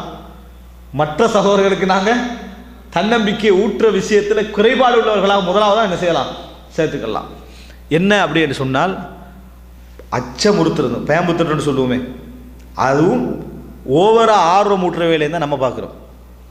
ஏதாவது ஒரு பயங்கரமான செய்தி வந்தால் உடனே மற்றவன்ட்ட போட்டு அவனை இல்லாமாக்கிடுறது. அவன் முடிவெடுத்து போய்ப்பான், இவன் உட்காந்துட்டிப்பான். அவன் முடிவெடுக்கிற ஸ்பீட் வேறு. இப்போ உதாரணமாக ஏதாவது ஒரு சப்ஜெக்ட் எல்லாம் முடிஞ்சுதான் அப்படின்னு, அப்படியா அப்போ நான் போயிட்டு வரேன்னு அவன் போயிடுவான். உங்களை நம்பி அவன் போயிருப்பான். இவர் இங்கே உட்காந்துட்டிப்பார். இங்கே வெளிநாட்டில் வேலை செய்யக்கூடிய நிறைய சகோதரர்களுக்கு நடந்த விஷயம் அது. புதுசாக வந்திருப்பார் ஒருத்தர், அவருக்கு நல்லா நம்பிக்கைட்டு உட்காருங்க, எல்லாம் ஓகே ஆகும், ஹைராகும் அப்படி சொல்ல வேண்டியதுக்கு பதிலாக, நான் நாட்டுக்கு போகணுன்றீங்களோ நீ வந்தீங்க அப்படின்ட்டு ஃபஸ்ட்டுக்கு அவன்கிட்ட சொல்கிறது. அவன் அப்படியா என்ன? நாட்டில் சம்பளும் சோறும் சாப்பிட்டாலும், சாதாரண தயிர் சாதம் சாப்பிட்டாலும் அது சிறந்தது இங்கே வாழ்றதை விட அப்படின்னு அவன் தத்துவம் பேசிக்கிட்டு இருப்பான். அதோட இவருக்கு என்ன செய்யும்? அட பெரிய ஒரு மிஸ்டேக் விட்டோமே, இதை நேரத்தோட இவன் சொல்லாமல் இருந்துட்டானே அப்படி என்று அவனை டெய்லி இவர்கிட்ட உண்மையிலே ஒரு மனசில் உள்ள விஷயம்தான் அது. இவருக்கு அதை செஞ்சுக்கலானால மற்றவன்கிட்ட போடுறது. அவன் டெய்லி வந்த புதுசில் இருக்கிறவனுக்கு அப்டேட் ஆகிட்டே இருக்கும். அதை விட மனைவியிட்ட பேசினா அங்கே வீட்லையும் அழுக, பிள்ளையும் அழுக, பாய் நான் போகிறேன்னு முடிவெடுத்துட்டேன் அப்படின்னு. இல்லை என்னோட சேர்ந்து போ, நீங்கள் எப்போயாவது வாங்க, நான் போயிடுறேன், அந்த ஆள் போய் சேர்ந்துட்டார். இந்த ஆள் இன்னும் 10 வருஷம் உட்காந்துருப்பாங்க. அந்த அறிவுரையை பக்கத்தில் வழங்கினவன் அவன் அதே 10 வருஷம் இங்கே உட்கார்ந்துட்டிக்கிறான். சரி, அல்லாஹ் தஆலா எங்கே போனாலும் ஒரு மனிதனுக்கு என்ன செய்வான்? வாழ்க்கையை கொடுப்பான். ஆனால் வந்த ஒரு மனிதனுக்கு நீ எடுக்காத முடிவு அவனுக்கு என்ன செய்யக்கூடாது? நீ சொல்லக்கூடாது. சில பொழுதுகளில் நீ உங்களுடைய மன வருத்தத்தை தான் அவருக்கு வச்சிருக்கலாம். ஆனால் வைக்கிற இடம் ஸ்ட்ராங்கான இடமா இருக்கணும். எல்லா மனதும் ஸ்ட்ராங்கா, எல்லாம் ஸ்ட்ராங்கான மனது கூட சில இடங்கள்ல ஆடிடும். சில இடங்கள் இருக்குது ஆடக்கூடிய இடமாக இருக்கும். நல்ல ஸ்ட்ராங்காக இருப்ப, நாளைக்கு நீங்க கைது கண்டா எப்படி இருக்கும்? அவ்வளவுதான், அவர் எல்லாம் அப்படியே போயிடும். அப்ப அந்த நேரத்தில் நீங்க என்ன அட்வைஸ் சொன்னாலும் அவர் கேட்பாரு. இதுக்கு தான் உங்களுக்கு நேரத்தோடய சொன்னேன், கேட்டீங்களா? எவ்வளவு ஏசலாம், எல்லாம் பேசாம இருப்பாரு. ஏன்? உள்ளத்துல ஒரு ஆட்டம் இருக்கும். அப்ப எந்த இடத்துல போடுறேன்னு தெரியாம இங்களை கிடைச்சா இப்படி போட்டுரு, அவ்வளவு. அதுல எத்தனை பேர் அழிஞ்சாலும் சரி, அதுல எத்தனை பேர் அழிந்தாலும் சரி. அப்ப இது ஒரு பெரிய ஒரு மோசமான ஒரு விஷயம். நம்பிக்கை ஊட்ட வேண்டிய இடத்துல, சந்தோஷம் ஊட்ட வேண்டிய இடத்துல எதை விட்டுருது? பலகீனத்தை உட்படுத்துறது. உலகத்திலே நல்ல முறையில் புரிந்து கொள்ளுங்கள், அறிவு தோல்வியடையக்கூடிய 2 மிக முக்கியமான இடம் அச்சமுறுத்தல், ஆசையூட்டல். அது ஒரு அரசியலாவே மாத்திரலாம். அதை என்ன செஞ்சிடலாம்? அது சின்ன டெக்னிக், உலகத்தில் பெரிய இடத்துக்கு யூஸ் பண்ணிடலாம். பெரிய இடத்துக்கு என்ன செய்யலாம்? யூஸ் பண்ணிடலாம். அந்த அச்சமுறுத்தல் என்ற பகுதி இருக்குதானே, அறிவு வேலை செய்யாது எவண்டை. அந்த நேரத்தில் என்ன செய்யாது? நீங்க திருப்பி திருப்பி சொல்லிக்கொண்டே இருந்தீங்கன்னா வேலை செய்யாது. அது பெரிய ஒரு அம்சமாக என்ன செய்யும்? அது மாறும். அதே போலதான் ஆசையூட்டுறதும். அதே போலதான் ஆசையூட்டுறதும். நல்லா ஒரு கடையில் வேலை செஞ்சுக்கிட்டு இருப்பான், 1000 ரியால் சேலரியில் எழுந்துட்டிப்பான். போறது இவர் என்ன எவ்வளோ சேலரி தராங்கன்றது, 1000 தான் தரேன், அவ்வளோதானா அப்படின்றது. சுப்ஹானல்லாஹ், நீங்கள் எவ்வளோ காலமாக்கிறீங்க அப்படின்ற. ஒரு 2 வருஷமா இருக்கிறேன் அப்படின்னு. அவன் நல்ல நம்பிக்கையாக சந்தோஷமா நேர்மையாக வேலை செஞ்சுக்கிட்டு இருப்பான். எவ்வளோ காலமாக இருக்கிறீங்க? 2 வருஷம். 2 வருஷம் ஒரு மாற்றமும் இல்லையா? பாருங்க, நான் வந்தது 800 ரியால், இன்றைக்கு 2500. சரி, ஓகே, போயிடுறது. அவன் முடிஞ்சுது. அதில் என்னடா செய்கிறது? நம்ம 2 வருஷமா இருந்தும் இது சரி வரலையே, முதலாவது இந்த கடையை விட்டு நின்றுணும். அப்புறம் அந்த பஸ் ஒரு நிலவில் வந்திருப்பார், இன்றைக்கு 100 ரியால் கூட்டுவோன்னு சொல்லி. சரி, அந்த எடுத்து வையேண்டா, ஒன்றும் எடுத்து வைக்க மாட்டேன் அப்படின்றது. ஏன்? அதான் நம்ம போகிற முடிவு வந்துட்டோமே.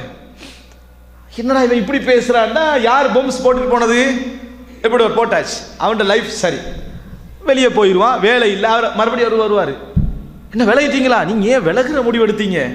இல்லை, எல்லாம் உன்கிட்ட சொல்லிட்டா எடுக்கணும். இல்லை, அழிச்சிடறமா இல்லையா? எங்கேயா ஒரு வீட்டுக்கு போகிறது, புதிய புள்ள அப்போ தான் பிறந்திருக்கும். புள்ள பிறந்திருக்கு. எப்படி ஹஸ்பண்ட் என்ன கிஃப்ட் எல்லாம் தந்தார்? இல்லை, ஊர் மக்கள் உறவினர்களாக கிஃப்ட் தந்தார். ஹஸ்பண்ட் தரலையா? இல்லையா, தரலையே. என்ன எப்படி இருக்கிறாரு? இதுவரை 3வது புள்ள எனக்கு கிடைக்க போகுது, பிறந்திருக்குது, 3க்கு கிஃப்ட் தந்தார். சரி, அவர் வளமையிலே இருக்கட்டு போயிடுறது, அவ்வளோதான். புள்ள பிறந்த சந்தோஷத்தில் இருக்க வேண்டிய குடும்பம். அன்றைக்கு ஹஸ்பண்ட் வருவார், வந்த உடனே என்ன செய்து புள்ள பாருங்க அப்படின்றது. ஏன்? கிஃப்ட் பிரச்சனை, யாரோ போட்டுட்டு போனது. என்ன நடக்கும் இப்ப? நல்லா, அதாவது தேவையில்லாம ஒரு தகவலை போட்டு அந்த மனசை என்ன செய்யறது? நம்பிக்கை ஊட்டாம. என்ன ஊட்டணும்? நம்பிக்கை ஊட்ட வேண்டிய இடத்துல அது சிலர் பர்பஸ்லி செய்யறதும் இல்லை. அது ஏதாவது சொல்லணுமா இல்லையா, கருத்து சொல்லணுமா இல்லையா, அதுக்கு சொல்ற கருத்து தான் இது. நம்பிக்கை ஊட்ட வேண்டிய இடத்துல சில நம்பிக்கை இல்லாம போயிடும், சிலருடைய வாழ்க்கை என்ன செஞ்சிடும்? அழிஞ்சு போயிடும். நம்பிக்கை ஊற்ற வேலை சாதாரண வார்த்தையை நம்ம நினைக்கிறது, சாதாரண வார்த்தை என்று நம்ம நினைக்கிறது. இது ஒரு பிழையான விஷயம். அச்சமுறுத்தல், ஆசையூட்டல், இது 2லையும் நம்ம என்ன செய்யணும்? கவனமாக இருக்க வேண்டும். ஏண்டா மனிதன் அறிவில்லாம அதை எடுத்துரும். அல்லாஹ் குர்ஆன்ல சொல்றான், அவர்களிடத்திலே அபயம் சம்பந்தம், அதாவது பாதுகாப்பு சம்பந்தமான செய்தியோ அல்லது அது அச்சமூட்டல் சம்பந்தமான செய்தியோ வந்தால் அதாஉபிஹி, உடனே பரத்திடுறாங்க, உடனே பரத்தி விடுகிறார்கள். அப்படி செய்ய வேண்டாம். அதை அவர்கள் அல்லாஹ்வுடைய தூதரிடத்திலும் அறிவுள்ளவர்களிடத்திலும் கொண்டு செல்லட்டும். அவர்கள் இதை எப்படி புரிந்து கொள்ள வேண்டுமோ அப்படி என்ன செய்வாங்க? புரிந்து கொள்வார்கள். அப்படி என்று சொல்லி என்ன செய்யறாங்க? சொல்றாங்க. அன்புள்ள சகோதரர்களே, ஏன் இந்த மீடியா சக்சஸ் ஆகிறது தெரியுமா சார்? யுத்த களங்கள்ல எல்லாம் பல தோல்விகளை அடைந்ததற்கான காரணம், மீடியா சக்சஸ் ஆகிற இடமே என்னன்னா, ஒரு எதிரணி கவர்மெண்ட் ஒரு தீவிரவாதத்துக்கு எதிரான ஒரு போராட்டம் கொண்டு போயிட்டு இருக்கேன்னு வைங்களேன். இப்போ உதாரணமாக இலங்கையில் நடந்த, அதாவது சொல்கிறேன், தமிழில் விடுதலை புலிகளுடைய பிரச்சனை நேரத்தில் அதுக்கு எதிரான போராட்டத்தை கவர்மெண்ட் கொண்டு போயிட்டு இருக்குது. மீடியா செய்கிற முதல் வேலை என்ன தெரியுமா? எங்கேயாவது இந்த கடைசி போராட்ட நேரத்தில் எங்கேயாவது ஒரு சவுண்டு கேட்டுன்னு வைங்களேன், கொழும்பில் பதட்டம் அப்படின்றது. என்ன? கொழும்பில் பதட்டம், சுனாமிக்கான எச்சரிக்கை. எவனாவது நிம்மதியாக இருக்கல நினைக்கிறீங்களா? கடலோரத்தில் இருக்கல. உங்களுக்கு அறிவு இருக்குது, எல்லாம் இருக்குது, ஆனால் நிம்மதி போயிடும். கொழும்பில் பதட்டம். அடுத்து என்ன நடக்கும்? நம்ம எதுக்கு நம்ம சொந்தக்கார வீட்டுக்கு என்ன செஞ்சுருவோம்? கொழும்பை காலி ஆக்கிடுவோம். நினைவோம் மீடியாவில் சரியாக யூஸ் பண்ணிக்கலாம். யூஸ் பண்ணினா முதலாவது அரசாங்கம் என்ன வேலை செஞ்சு தெரியுமா? எவனும் வாய் திறக்கக்கூடாது. கடைசி யுத்தத்தில் எவனும் எந்த மீடியாவும் வாய் திறக்கக்கூடாதுன்னு சொல்லிச்சு. யுத்தம் அழகாக முடிஞ்சு என்ன அதுக்கு என்னென்ன செய்யணுமோ அதெல்லாம் நடந்து முடிஞ்சுதான். எதனால் நடந்தது தெரியுமா? முதலாவது இவனை என்ன செஞ்சிடணும்? இந்த தேவையில்லாமல் அச்சமூட்டுற வேலையும். இன்றைக்கு எல்லாரும் பேங்க்ல போய் தன்னுடைய சொத்துக்களை இழக்கிற இடத்து வேலைக்கு செஞ்சது யாரு? அதே அவன் தான் செஞ்சான். மீடியாவில் ₹1 போடுங்கள் 9 கோடி இன்னும் 8 வருஷத்தில் ரெடியா. அது எப்படிடா நீ ரெடி பண்ணுவாய்? ரெடி பண்ணுறது எப்படி? இவன் அதெல்லாம் பார்க்குற ஆசை ஊட்டினா என்ன நடந்துரு தெரியுமா? அவ்வளோதான். உங்கள் குழந்தைகளின் எதிர்காலம் உங்கள் கையில் அப்படின்றது. உங்கள் குழந்தை எங்கட கையில் தானே, அது தெரியும் தானே. ஆனால் அதை முன்னுரையாக சொன்ன உடனேயே நம்ம இங்கே படுற கஷ்டத்துக்கு அவன்கிட்ட போட்டோம்னா எதிர்காலத்தை அவன் பாதுகாத்துக் கொள்வான். ஆசையூட்ட எந்த ஒரு குறிப்பிட்ட விகிதாசாரம் தான் அறிவோடு யோசிக்கும். சரி வருமா சரி வராதா என்று சொல்லி. ஏன்டா புள்ள வாழுவானா இல்லையாண்டு எனக்கு தெரியாது, நீ என்னடா எதிர்காலம் கையில் என்று சொல்றது கொஞ்சமாக யோசிப்பா அவன் தான். ஆனால் 75% மக்கள் எப்படி இருப்பாங்க தெரியுமா? எனவே அன்புள்ள சகோதரர்களே, தன்னம்பிக்கைக்கு மற்றவர்களை தன்னம்பிக்கை ஊட்டுதல் என்பது ஒரு மிக முக்கியமான ஒரு பணி. யுத்த காலத்தில் ஒரு தளபதியுடைய மிக முக்கியமான வேலை என்ன? படிச்சு கொடுக்கறதில்ல. என்ன படிச்சு கொடுக்குற? நீங்கள் யுத்தத்தை எடுக்கணும், ஆயுதத்தை எப்படி வைங்க, அங்கே நீ படிச்சு கொடுத்துருந்தா அவ்வளோதான் யுத்தம். அங்கே அவர் என்ன செய்வார் தெரியுமா? அவங்களுக்கெல்லாம் ஒரு அச்சம் இருக்கும். இயல்புல என்ன செய்யும்? ஒரு அச்சம் இருக்கும். அந்த அச்சம் எதுக்கு கொண்டு போய் சேர்க்கும்? ஓடுறதுக்கு கொண்டு போய் என்ன செய்யும்? சேர்த்துரும். அந்த ஓடக்கூடாது என்கின்ற இடத்துக்கு அவங்களோட உள்ளத்தை என்ன செய்வார்? சரிப்படுத்துவார். சரிப்படுத்துகிற நேரத்தில் அவருடைய உள்ளத்துடைய அந்த பகுதி என்ன செய்யும்? மிகவும் உச்சகட்டத்தை எனக்கும் கொண்டு போகும். அதனால தான் காலித் இப்னு வலீத் வார்த்தைகளை கேட்கக்குள்ள எங்களுக்கே நம்பிக்கை என்ன செய்யுது? அதிகரிக்குது. நாங்கள் மரணத்தை தேடி வந்த ஒரு சமுதாயத்தோடு வந்திருக்கிறோம். நீங்கள் வாழ்க்கையை தேடி வந்த ஒரு சமுதாயத்தோடு வந்திருக்கிறீர்கள். இங்கே வந்திருக்கிறவங்க எல்லா நோக்கம் என்ன? மௌத்தாகினா சொர்க்கம் என்று வந்திருக்கிறாங்க. நீங்க எல்லாம் ஏன் வந்து வெற்றி பெற்றா இந்த ஊரில் வாழலான்னு வந்திருக்கிறீங்க. யார் வெற்றி பெறும்னு பார்ப்போம்னு சொன்ன வார்த்தை சொன்னா என்ன செய்யும்? உள்ளத்தில் நம்பிக்கை வரும். நான் உஹது மலையின் அடிவாரத்திலே வாசனை, சொர்க்கத்தின் வாசனையை உணர்கிறேன் ரசூலுல்லாஹ் சொன்னாங்க. எதை வழக்கும்? எனவே அறிவு இருக்குதானே, அறிவு வந்தா சரியா நினைச்சிடக்கூடாது. அறிவு அப்படி திசை திருப்பலாம். உங்கள்கிட்ட டோட்டல் அறிவு ஒன்று இருக்க அச்சமூட்டி ஆசையூட்டி என்ன செஞ்சிடலாம்? மாத்திரலாம். உங்களோட அறிவு தலைகீழாக நின்று. அச்சம் யாராவது ஊட்டினால், ஆசை யாராவது ஊட்டினா அறிவு அப்படியே கீழே போயிடும், அறிவு மழுங்கிரும். அது இயல்பான ஒரு விஷயம். எனவே தன்னம்பிக்கை நேரத்தில் மற்றவர்களுக்கு தன்னம்பிக்கை ஊட்ட பழக வேண்டும். நம்ம செய்கிற பெரிய பிழையான விஷயமே அதுதான். அதனால ஆபத்தான கட்டங்களில் நீங்க யோசிக்கிறீங்களா, அந்த டைம்ல அச்சமுறுத்துறதுக்கு ஒரு குரூப் இருக்குமே, அந்த குரூப் ஒதுங்கிருங்க. அப்பதான் நல்லா யோசிப்பீங்க. எப்படி நீங்க அச்சமான ஒரு சூழ்நிலையில ஏதோ ஒன்று யோசிச்சிருக்கீங்க, என்ன செய்யறது, குடும்பத்துக்கு என்ன, அந்த நேரத்தில் 2 பேர் வந்து நெருப்பை ஊட்டி கண்டிப்பாங்களே, அப்படியா நடந்தது அவ்வளவுதான் அப்படின்னு சொல்லி கண்டிருக்கிற குரூப் இருக்குதே, முதலாவது நீ இங்க வராத வீட்டுக்கு, முதலாவது நீ இங்க வராது. நான் கொஞ்சம் நம்பிக்கையானவங்களோட என்ன செய்யறேன், பழகுறேன். நீங்க எதுவும் யோசிக்காதீங்க, எல்லாம் சரியா வரும் என்று சொல்றவங்களோட என்ன செய்யுங்க, பழகுங்க. அதான் உங்களோட நம்பிக்கை என்ன செய்யும், வளர்க்கும். எனவே மற்றவர்களுக்கு ஆசையூட்டுதல், அச்சமூட்டுதல் என்பது அளவாக இருக்கணும், அளவாக இருக்க வேண்டும். இது ஒரு பகுதி. இரண்டாவது என்ன மிக முக்கியம் அப்படி என்று சொன்னால், மற்றவர்களில் அவங்க அச்சமான சூழ்நிலைகள், ஆபத்தான சூழ்நிலைகள் இருக்கிற நேரத்தில் கூட லாஜிக்கலி யோசித்தா, தத்துவ ரீதியாக யோசித்தா சில நேரத்தில் அது பொருத்தம் இல்லாமல் இருக்கும். ஆனால் அது அவங்களோட உள்ளத்தில் நம்பிக்கையை வளர்க்குமாய்ந்தா சொல்லலாம். எப்படி உண்மையிலே யோசிச்சா அது சாத்தியம் இல்லாத மாதிரி என்ன செய்யும், இருக்கும். ஆனால் அவர்கள்ட்ட நம்பிக்கையை வளர்க்கணும்னா நீங்க என்ன செய்யலாம், அதை சொல்லலாம். இஸ்லாம் சொல்லுது. ரசூலுல்லாஹி ஸல்லல்லாஹு அலைஹி வஸல்லம் சொன்னார்கள், அக்ரஹு தியரா வ உஹிப்புல் ஃபஅல். நான் சகுனத்தை வெறுக்கிறேன், சகுனத்தை வெறுக்கிறேன். சகுனத்துக்கு அறிவுக்கு சம்பந்தம் இருக்குதா? சகுனத்துக்கு அறிவுக்கு சம்பந்தம் இருக்குதா? இல்லை. சும்மா போவாரு, பூனை ஒன்று பாஞ்சிரு, இன்றைக்கு அவ்வளவுதான், திரும்பி வருது. இன்றைக்கு அவ்வளோ ஒரு விதவை கண்டாச்சுன்னா திரும்பி வந்துரு. சகுனத்துக்கு அறிவுக்கு சம்பந்தம் இல்லை. அதே மாதிரி அறிவுக்கு சம்பந்தம் இல்லாத ஒரு விஷயத்தை சொல்றதுக்கு ரசூலுல்லாஹ் என்ன சொல்றாங்கன்னா, வஹிப்புல் ஃபஅல், நல்ல வார்த்தையை நான் விரும்புகிறேன். எப்படி பாருங்க, சகுனத்தை வெறுக்கிறேன், நல்ல வார்த்தையை என்ன செய்கிறேன், விரும்புகிறேன். நாங்கள் உதாரணமாக உங்களோட பிள்ளைய கூட்டிகிட்டு போகிறீங்க, அவன் வந்து போன வருடமும் ஃபெயில், இந்த வருஷம் ஃபெயில், ஸ்கூலில் கூட்டிகிட்டு போகிறீங்க. ஒருத்தர் இருக்கிற அவன் நண்பர் பார்க்குறாரு, இவனை உருப்படுவானா இவன் அப்படின்னு சொல்ல நீங்கள் என்ன செய்றீங்க, அவர்கிட்ட சொல்கிறீங்க. அவர் பார்க்குறீங்க, ஏன் என்ன விஷயம், ஃபெயில் ஆகிட்டானா, அப்போ உருப்பட மாட்டானா அப்படி என்று சொன்னால் நீங்கள் அவரோட கோவிச்சு கொடுங்களா இல்லையா? நானே ஒரு கவலையில் வந்திக்கிறேன், இந்த ஆளும் சேர்ந்து உருப்பட மாட்டான்னு சொல்கிறானே நீங்கள் கவலைப்படுவீங்க. ஆனால் அவர் சொன்னது சரியா பிள்ளையா? தத்துவ ரீதியாக சரி, அவர் சொன்னது தத்துவ ரீதியாக சரி. ஆனால் அவர் என்ன சொல்லணும், அவரும் தத்துவ ரீதியாக யோசிச்சிருக்க கூடாது.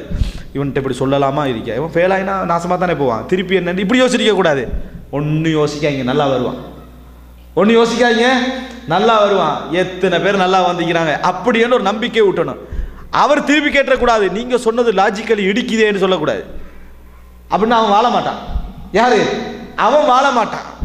அவன் என்ன செய்யணும், இன்ஷா அல்லாஹ் துஆ கேளுங்க, இன்ஷா அல்லாஹ் துஆ கேளுங்க, ஒரு நல்ல ஒரு எதிர்காலம் கிடைக்கிறதுக்கு துஆ கேளுங்க. இதெல்லாம் நம்ம சொல்லி கேள்றதெல்லாம் இதுக்கு நம்ம பெருக்கி ஃபார்மாலிட்டிஸ்னு பேர் வச்சுக்கிறதுக்கு. ஃபார்மாலிட்டிஸ் இருக்கணும் வாழ்க்கையில், இல்லாமல் வாழ்ந்துருவோமா? இல்லாமல் வாழ்ந்துரு. எவனால என்ன செய்ய முடியாது. அப்படி சொல்வதை இஸ்லாம் விரும்புகிறது, அப்படி சொல்வதை இஸ்லாம் விரும்புது. சிலர் என்ன செய்வாங்கன்னு சொன்னால், ஒரு பக்கத்தில் போயிட்டு இருப்பாங்க, நான் உங்களுக்கு சாப்பாடு கூப்பிடுறேன், நான் வீட்டில் சாப்பாடு இல்லை, நான் இந்த ஃபார்மாலிட்டிஸுக்கெல்லாம் விருப்பம் இல்லைன்றது. தேவையா இது? நீ பேசாமல் போக வேண்டியது தானே. சாப்பாடுக்கு வாங்கன்னு கூப்பிடுறது, அவர் வரமாட்டான்னு தெரிஞ்சுன்னா என்ன செய்யறது, கூப்பிடுறது. இஸ்லாத்தில் பிழை என்ன நினைக்கிறீங்களா? பிழை இல்லை. இஸ்லாத்தில் இது பிழை இல்லை. அது எண்ணத்தை வளர்க்கும்னா உங்க ரெண்டு பேருக்கு இடையில நல்ல எண்ணத்தை என்ன செய்யும், வளர்க்கும். அதே மாதிரி ஒரு மனிதன் துவண்டு வார நேரத்தில் நம்பிக்கை ஊற்ற அடிப்படையில் நீங்க யோசிக்காம என்ன செய்யலாம், சொல்லலாம். ஒன்னும் யோசிக்க இங்க நல்லா வருவான் அப்படின்னு சொல்லலாம். ரசூல் ஸல்லல்லாஹு அலைஹி வஸல்லம் ஒரு முறை ஒருத்தர் நோயாளியை பார்க்க போறாங்க. பார்க்க போய் அவர் வந்து வயதான காய்ச்சல் அப்படி இப்படின்னா இருக்கிறாரு. லா பஅஸ தஹூருன் இன்ஷா அல்லாஹ்னாங்க ரசூலுல்லாஹ். ஒன்றும் யோசிக்காதீங்க, பரவாயில்ல, எல்லாம் சரியாகிருமன்னாங்க. அவர் தத்துவ ரீதியாக யோசிக்க ஆரம்பிச்சிட்டார். யாரு? இந்த சுகைனமாய்க்கிறாரா, இது எப்படிரா இது குணமாக வாய்ப்பு இருக்குது அப்படின்னு யோசிச்சவர் ஒரு பதில் சொல்றார் ரசூலுல்லாஹ்ட்ட. தஹூர் பல் ஹும்மா தஃபூர் அலா ஷைഖின் கபீர் துஸீருஹுல் குபூர் அப்படின்றாரு. காய்ச்சலா, நான் குணமாகிறதா, இது கபருக்கு போற காய்ச்சல்ன்றாரு அவரு. நீங்க குணமாகிற துவா கேட்குறீங்க, இது கபருக்கு போற காய்ச்சல் அப்படின்றாரு. தத்துவத்தோடே வாழ்ந்தவனுக்கு இதான் கெதி. உடனே ரசூலுல்லாஹி ஸல்லல்லாஹு அலைஹி வஸல்லம் சொன்னாங்க, ஃபனஅம் இதன், அப்படியே ஆகட்டும்னாங்க. ரசூலுல்லாஹ் என்ன சொன்னாங்க, அப்படியே ஆகட்டும் அப்படின்னு. அவர் எதிர்பார்த்தது தானே, அப்படியே ஆகட்டும்னா. இப்போ ரசூலுல்லாஹோட ஒரு சாபத்துக்கு அவர் என்ன செஞ்சாரு, உள்ளாகினார். ஏன்? எல்லாத்தையுமே இந்த மாதிரி யோசிச்சவனுக்கு வாழ இயலாது. எல்லாத்தையுமே தத்துவம் எல்லாவற்றையும் நான் ஆய்வு செய்தால் நம்புவேன். எவருக்காக நமது உம்மான்னு சொல்லலுமா? சொல்லலுமா? அறிவு விஞ்ஞான ரீதியாக டெஸ்ட் பண்ண யாராவது இருக்கிறீங்களா? தாய் என்றதை மக்கள் தான் சொல்லி கண்டிக்கிறாங்க. இன்னும் விஞ்ஞான அடிப்படையில் என்ன செய்யலை, முடிவாகலை. நானும் பார்க்கல, பால் குடிச்சது நம்மளுக்கு மறந்துட்டு எல்லாமே ஞாபகம் இல்லை. எனவே விஞ்ஞான ரீதியாக ஆய்வு செஞ்சுட்டு தான் தாயை நம்புவேன், தந்தையை நம்புவேன்னா நீ வாழ வேண்டியது அவ்வளோதான். வாழ இயலுமா? வாழ இயலாது. சமுதாயத்தில் எல்லாத்தையும் தத்துவியல், அந்த சயின்டிசம் என்று சொல்லுவாங்களே, சயின்டிசம் ஒரு நோய். சயின்ஸ் பிரச்சனை இல்லை, சயின்டிசம் என்று சொல்றாங்களே, விஞ்ஞானம் ஆக்க பார்க்கறதெல்லாம் இதெல்லாம் ஒரு நோய். தத்துவியல் ஆக்க பார்க்கறது இது ஒரு நோய். இந்த லைஃப் நம்மளுக்கு என்ன செய்யக்கூடாது, வரக்கூடாது. யாராவது நல்ல வார்த்தை சொன்னா அப்படி கட்டி பிடிச்சிக்கங்க. யாரா நல்ல வார்த்தை சொன்னா அல்லாஹும்ம ஆமீன், அல்லாஹும்ம ஆமீன், யா அல்லாஹ் கபூல் ஆக்கிரு, யா அல்லாஹ் கபூல் ஆக்கிரு. நீங்க பாருங்க, இன்னும் 2 வருஷத்துல 1 கோடி சம்பாதிக்க போறீங்கன்னா உங்களோட வாயை வச்சுட்டு இருக்கிறீங்களான்னு சொல்லுவாங்க. எங்களுக்கு தேவையா இது? ஆமா, அப்படி ஒன்று சொன்னா என்ன செய்யட்டும், அல்லாஹ் கபூல் செய்யட்டும், அல்லாஹ் கபூல் செய்யட்டும், அல்லாஹ் ஆகுமாக்கட்டும். ஏன்? நமக்கே நம்மள நம்பிக்கை இல்லை, நமக்கே நம்மள நம்பிக்கை இல்லை. அதனால எவன் நம்பிக்கை விட்டாலும் அவன்லேயே நம்மளுக்கு நம்பிக்கை என்ன செய்யறதில்லை, வாரதில்லை. அன்புள்ள ரசூலுல்லாஹ் என்ன சொன்னாங்க, கலிமத்துல் ஃபஅல், நல்ல வார்த்தையை நான் விரும்புகிறேன் என்று ரசூலுல்லாஹி ஸல்லல்லாஹு அலைஹி வஸல்லம் அவர்கள் சொன்னார்கள். அன்புள்ள சகோதரர், ஒரு செய்தியை பாருங்கள். ஒரு மனிதர் ஒரு ட்ரெயினில் ஒரு பிரயாணம் போய் கொண்டிருக்கிறார். ஒரு பெரிய ஒரு மனிதர், பணக்கார மனிதர். இது நடந்த சம்பவம். நான் இப்போ ஏற்கனவே சொன்னது கூட சும்மா கற்பனை சம்பவம் இல்லை, ஒரு நடந்த சம்பவம். ஆனால் ஒரு அதாவது ஒரு உலகியல் ரீதியான ஒரு நூலில் எழுதப்பட்ட ஒரு சம்பவம் அது. இதுவும் அவர் சம்பவம் அதில் குறிப்பிடப்பட்டிருந்தேன் என்னன்னு சொன்னால், அவர் போகிறாரு, வெளியே ஒரு இன்டர்வல் போகிற டைமில் வெளியே இறங்குறார் ட்ரெயின்லேருந்து. ஒருத்தர் வந்து என்ன செய்கிறாருன்னு சொன்னால், பிச்சை எடுத்துக்கிட்டு அவருக்கு முன்னுக்கால பேனை இருக்குது, அவருக்கு முன்னுக்கால கொஞ்சம் பேனைகள் என்ன செய்து இருக்குது, அவர் கொஞ்சம் பிச்சை எடுத்துட்டு இருக்கிறார். அவர் விலை கேட்குறாரு, இது இந்த பேனை எவ்வளோ அப்படின்னு கேட்குறாரு. ஒரு பேனை, ரைட், ஒரு பேனை எடுத்தாச்சு, பணத்தை கொடுத்தாச்சு. இவர் பார்க்குறாரு, என்ன நடைபெறும், பிச்சைக்காரனை நான் உட்கார்ந்துட்டிக்கிறேன், இவனும் பிச்சைக்கார மாதிரி என்ன செய்கிறான், ஒன்றை எடுத்துட்டு ஒன்றை நடக்கிறான் என்று இப்படி பார்க்குறாரு. இவர், நீனும் வியாபாரி நானும் வியாபாரி, நான் உனக்கே சும்மா சொல்லி தரணும், நீனும் வியாபாரி தானே, ஒரு பேனை எடுத்த இப்போ கொடுத்தாச்சு. இவ்வளோதான் அவர் சொல்லிட்டு போனது. இவன் உள்ளத்தில் யாரும் சொல்லாத ஒரு வார்த்தையை ஃபர்ஸ்ட் டைம் அவன் கேட்குறான். என்ன வார்த்தை? நீனும் ஒரு வியாபாரி தானே. பிச்சைக்காரன் சொல்லலை, அவர் எதேர்ச்சியாக சொன்னது, நீ ஒரு வியாபாரி நானும் ஒரு வியாபாரி. அன்புள்ள சகோதரர்களே, ஒரு 5-6 வருடங்களுக்கு பின்னால் ஒரு இடத்துல வந்து உணவு விருந்துக்கான அழைப்பு கிடைக்கிறது. அப்போ இந்த இவரும் ஒரு பெரிய ஒரு பிஸ்னஸ் மேன் அங்கே போகிறாரு. அங்கே ஒரு சகோதரர் கோட் ஷூட்டோட வந்திருக்கிறாரு. இவருக்கு கை குலுக்கிட்டு என்ன தெரியுதான்னு கேட்டார். தெரியலையேன்னு சொல்லி, ஒரு சம்பவம் உங்களுக்கு ஞாபகம் இருக்குதா, ட்ரெயினுடைய நேரத்தில் நீங்கள் இப்படி ஒரு வார்த்தை சொன்னீங்க, ஞாபகம் இருக்காட்ட? ஆமாம் எனக்கு ஞாபகம் இருக்குது அப்படின்னு ஒரு வார்த்தை சொல்கிறாரு. ரைட், அவன் தான் நான். இன்றைக்கு நான் பல இடங்கள் என்ன செஞ்சுக்கிறேன், இந்த ஸ்டேஷனரி ஐட்டம் நான் வைத்து ஒரு பெரிய இடத்துக்கு என்ன செஞ்சுக்கிறேன், நான் வந்திக்கிறேன். இந்த பேனையால் எனக்கு உழைத்து வாழ முடியும் என்ற நம்பிக்கை நீங்கள் சொன்ன அந்த வார்த்தை, நீனும் ஒரு வியாபாரி தான் சொன்ன வார்த்தை தான் எனக்கு என்ன செஞ்சது, ஏற்படுத்தியது அப்படின்றார். அதை கேட்டு அவர் மிகவும் என்ன செய்கிறாரு, பெருமிதம் அடைகிறார். இந்த முடிவு எனக்கு ஞாபகம் ஒன்றில் அவரே ஒரு வேலையை என்ன செய்கிறாரு, ஒரு பெரிய ஒரு வேலையை கொடுத்தது போன்ற ஒரு ஞாபகம் இருக்குது. அன்புள்ள சகோதரர்கள், ஒரு சின்ன வார்த்தை தான் நம்ம சொல்லுவோம், நம்மளுக்கு தெரியாது. ஆனால் ஒரு வாழ்க்கையில் பெரியோர் விதை அதை என்ன செஞ்சிடும், அது விதைச்சிரும். ஆனால் தத்துவ அடிப்படையில் யோசிச்சுக்கணும் தான் நடக்காததெல்லாம். இது சரி வருமா அப்படின்னு அளந்து கண்டு இருந்த பண்ணுவீங்களே, நாங்களும் வாழ மாட்டோம், நம்மளால நிம்மதியாக செய்ய முடியாது, வாழ்க்கையை அனுபவிக்க முடியாது, வாழ்க்கையை அனுபவிக்க முடியாது. எப்படி இன்றைக்கு வாட்ஸ்அப் வந்தவரும் அவனவன் அனுபவிக்க முந்தைய அனுபவிச்சதை ஷேர் பண்ணிக்கணும், இப்போ ஷேர் பண்ணதை அனுபவிச்சுக்க நிற்கிறோம். கோலத்தை பாருங்களேன், எப்படி ஒரு காலத்தில் அனுபவிச்சதை ஷேர் பண்ணிக்கிட்டு இருந்தோம், இப்போ இதை அனுபவிச்சுட்டு இருக்கிறோம். இந்த இதான் அவருக்கு அனுப்பினதுனா அப்படின்னு அவனுக்கு காட்டுற ஷேர் பண்ணதை அனுபவிக்கிறது. அங்கே இருந்து ஒரு பீச்சுக்கு போனால் பீச்சை பார்த்து சந்தோஷமாக்கிறேன் இல்லை, அடித்து அனுப்புறது. அவனுக்கு பீச்சு பார்க்கல, அது பார்த்தியா, பார்க்கல, நான் ஃபோனில் இருந்தேன்றது. என்னத்துக்குறா நீ பீச்சுக்கு போனாய், வாட்ஸ்அப்பில் அனுப்புறதுக்கு. அங்கே போய் சென்ட் மாஷால்லா நல்லா இருக்குது, அங்கே போய் பார்க்குறது. இது உனக்கு தேவையா? அனுபவிச்சதை தான் மக்களோடு பகிர்ந்து கொள்ளணும். பகிர்ந்ததை எல்லாத்தையும் எனது அனுபவிக்கிறதுக்கு தானே, அது பிழை இல்லை, அதுவும் நடந்திருந்தான். ஆனால் இன்றைக்கு அப்படி ஒரு தலைகீழான வாழ்க்கை நம்மளுக்கு என்ன செய்யுது, போய்கண்டிக்கிறதுக்கு காரணம்லாம் இதுதான். எனவே இதெல்லாம் யோசிக்காமல் என்ன செய்யணும், நம்ம நல்ல வார்த்தை சொல்கிறதுக்கு பயப்படக்கூடாது. இது விஞ்ஞான ரீதியாக சரி வருமா, உலகியல் ரீதியாக சரி வருமா, அவன் ஏற்பானா ஏற்றுக்கொள்ள மாட்டான், இது நம்மளுக்கு தேவையில்லை. உள்ளத்துக்குள்ள நம்பிக்கை என்ன செய்யும், இது மற்றவர்கள்ட்ட நம்பிக்கை ஊட்ட வேண்டும், மற்றவர்கள்ட்ட நம்பிக்கையை வளர்க்க வேண்டும், மற்றவர்களை ஆர்வப்படுத்த வேண்டும், மற்றவரோட மனசில் என்ன செய்யணும், நல்ல பதிவுகளை என்ன செய்யணும், ஏற்படுத்த வேண்டும். ரசூல் ஸல்லல்லாஹு அலைஹி வஸல்லம் சொன்னார்கள், அமல்களிலே மிக சிறந்தது உன் சகோதரருடைய உள்ளத்திலே ஒரு நல்ல செய்தியை என்னது உருவாக்குவது, நல்ல மகிழ்ச்சியை என்ன செய்வது உருவாக்குவது ரசூல் ஸல்லல்லாஹு அலைஹி வஸல்லம் சொல்லிக்கிறாங்க.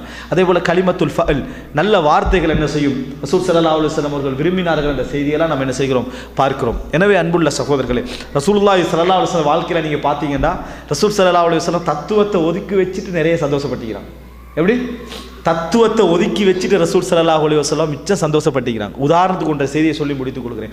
ரசூல் ஸல்லல்லாஹு அலைஹி வஸல்லம் அவர்களுடைய மகன், வளர்ப்பு மகனாக இருந்தது யார், ஸைத் ரலியல்லாஹு அன்ஹு. அவருக்கு குழந்தையாக பிறந்தவர் உசாமா. இந்த உசாமாவை பற்றி இவர் ஸைதுடைய பிள்ளை அல்ல அப்படின்னு ஒரு தவறான கருத்து இருந்துச்சு. ஏன்னா அவர் அடிமையாக இருந்து விடுதலையானதுனால கொஞ்சம் மக்கள் என்ன செஞ்சாங்க, இவர் அவருடைய பிள்ளை இல்லை என்று உசாமாவை பற்றி பேசிக்கிறது ரசூலுல்லாஹ்களுக்கு ஒரு பெரிய ஒரு வலி. மனசில் சில மக்கள் அப்படி பேசுவது பெரிய ஒரு வலி. இதை எப்படி நம்ம இல்லாமாக்கினா நம்மளுக்கு சந்தோஷம் வரும், நம்ம அங்கே எல்லாம் போய் ஆய்வு செஞ்சால் தான் நம்மளுக்கு என்ன செய்யும், சந்தோஷம் வரும் அறிவு ரீதியாக.